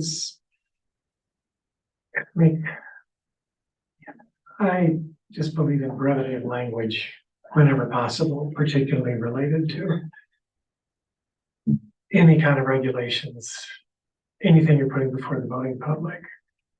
I mean, you look at the language of a lot of this, like even seriously, Oh, wow. graduate degree, even read this. Yeah. And I think that if we had a situation where the last time we raised taxes, it was, by a hair, it wasn't by a hair. I think people recognize we have needs of infrastructure. I think they know what infrastructure is. I mean, I get your point that it might get diverted. But also the point I would make there is, well, if it's diverted, it might be because it should be diverted. I mean, nobody's doubting the need for this, but we also know if we were to do all 4 of those, we're talking a total number that's more than double of our complete annual budget as a town. And For one. yeah, I think you're absolutely right, and I will add that if we specify infrastructure in this tax increase, and we show that we have skin in the game, the town of Lyons has skin in the game to improve our infrastructure, that may also help us get infrastructure grants. oh, yeah, yeah. Well, can I just speak to the question of brevity here? And I agree with you that trying to be simple and concise and clear as much as possible is important for like the general public. But I'm looking back at the language of this ballot question from 2015 that passed like with 63% of the vote. And, you know, it's pretty lengthy. Actually, there are a lot of words in there. But what I like in what they say is for the purpose of, I'm just wondering if there's a way, you know, and they talk about defraying expenses for any lawful municipal purpose, et cetera. But I think there is some language in there that says for the purpose of, that makes it really clear what it's for. And I think that this is where we rely on Attorney Dittman Totally. to draft language Totally. that makes everybody happy. But he has rules to follow that are very specific. That's right. That's why. Make it work, Brandon. He's following this conversation very closely. That's why he'll be drafting this and we won't be drafting. exactly. Because it's Tabor. Yeah, it sounds super easy, and I'm sure it's gonna please everyone, and it's gonna do exactly what we want. So That's right. That's right. So, okay, so it sounds like the direction is to draft the ballot language that is a 0.5% increase to be used for infrastructure with no sunset. okay, we can do that. And then, Public education. yeah, and public education, and the to be used for infrastructure, that means it goes into the general fund. But that 0.5% can only be used to pay for infrastructure. Director Eystone, is that a tracking issue? Like, how would we do that? Typically, you would utilize a capital fund. I was gonna say, call it for purpose of infrastructure investment or for capital infrastructure improvements. Okay, okay, Then you're saying we're not using this for operations or staff salaries, we're using it for capital investment. okay. Okay, But yes, you'd have to track it separately. okay. Okay, good. So that's where we are on that, and then we'll look at the cost benefit analysis just as soon as staff can get that. With And much don't expect that. appreciation. Or No, a spreadsheet. like not a FEMA. No, just a spreadsheet is great. Okay, we don't need anything pretty. Okay, great. Thank you, everybody. It's a great discussion. Okay, let's move on to trustee reports. Trustee Williams. Nothing.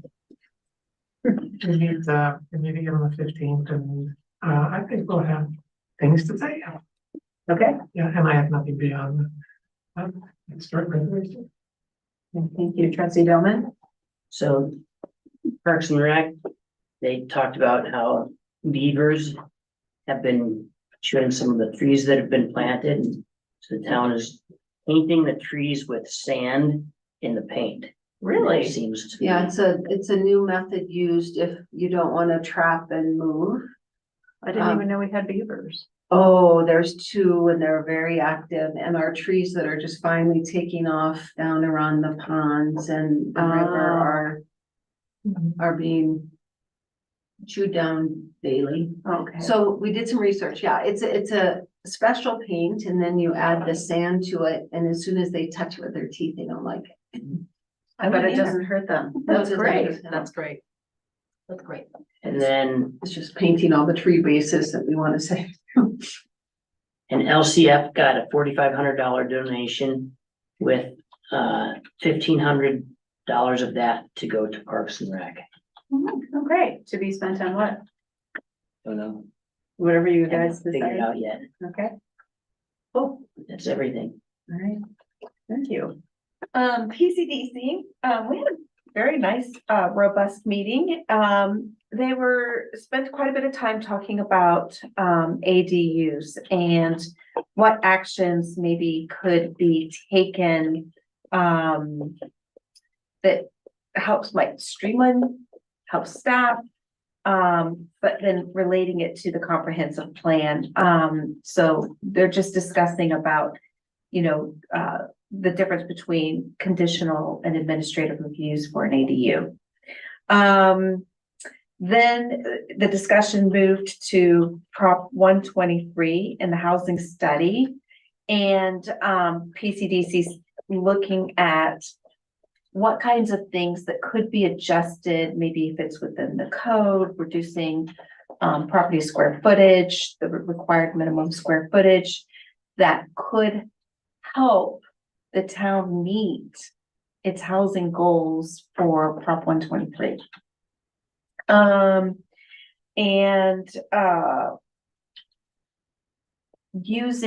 Using the housing study to consider, are there going to be necessary changes in the comprehensive plan around housing? So possible amendments that the PCDC might consider, then bringing forward if necessary, to make sure that the comp plan and what our housing study and plan might be are what's the word? Compatible. Thank you. So, that was it. Thank you very much.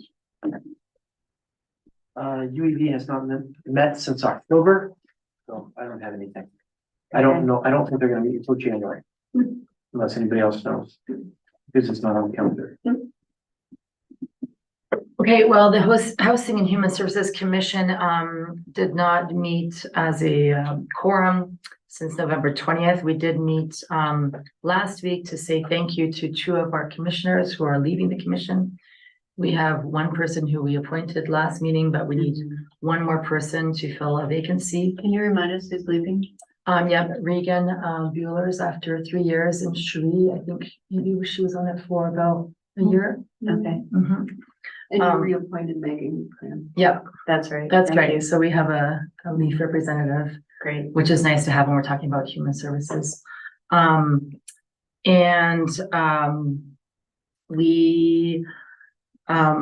have an update here for the Lions Valley townhomes. It seems there may be more units available than we thought. It seems that Highland Property Management might be having more people help with the process. We are encouraging as many locals that you know who are looking for affordable housing, who meet the requirements, to stop by the office at 401 Carter Drive on Wednesday, probably between the hours of 10 a.m. and 2 p.m. to meet with Sarah from Highland Property Management and talk about criteria. We want to encourage as many locals to apply as possible. I believe Town Hall also has some applications. We do answer basic questions. And for the last 20 months, is it, that I've been sitting as liaison for the Housing and Human Services Commission, we've been talking about a few services that are needed, that are essential to this town: dentist, doctor, pharmacist.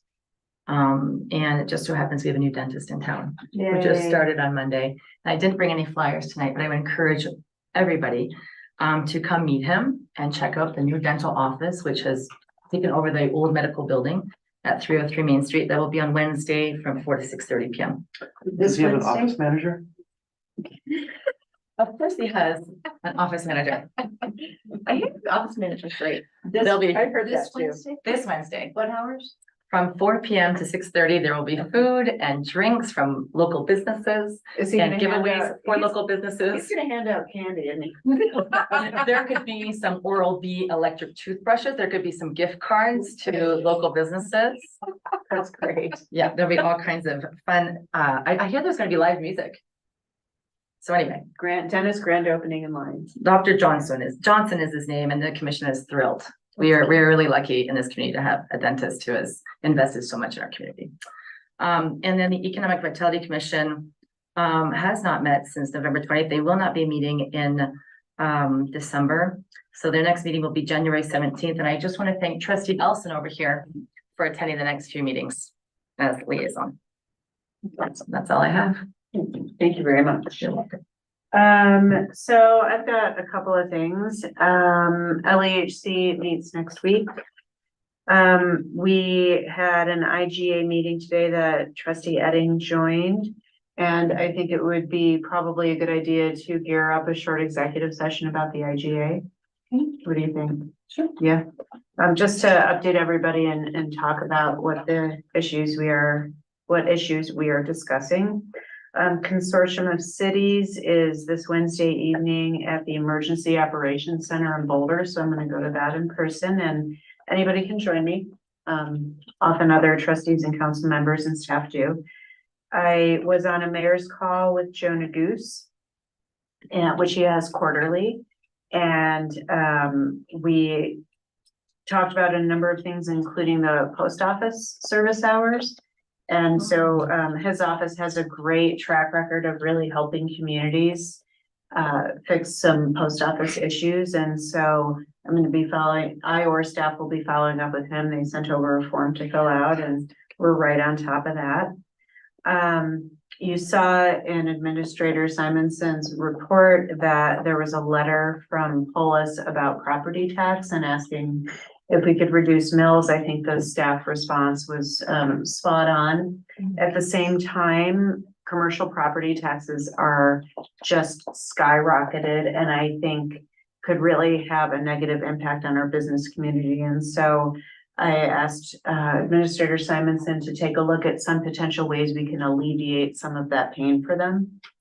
And so don't know what those are yet, but I think it's a good thing to talk about and see how we can help. And then finally, I brought up undergrounding earlier.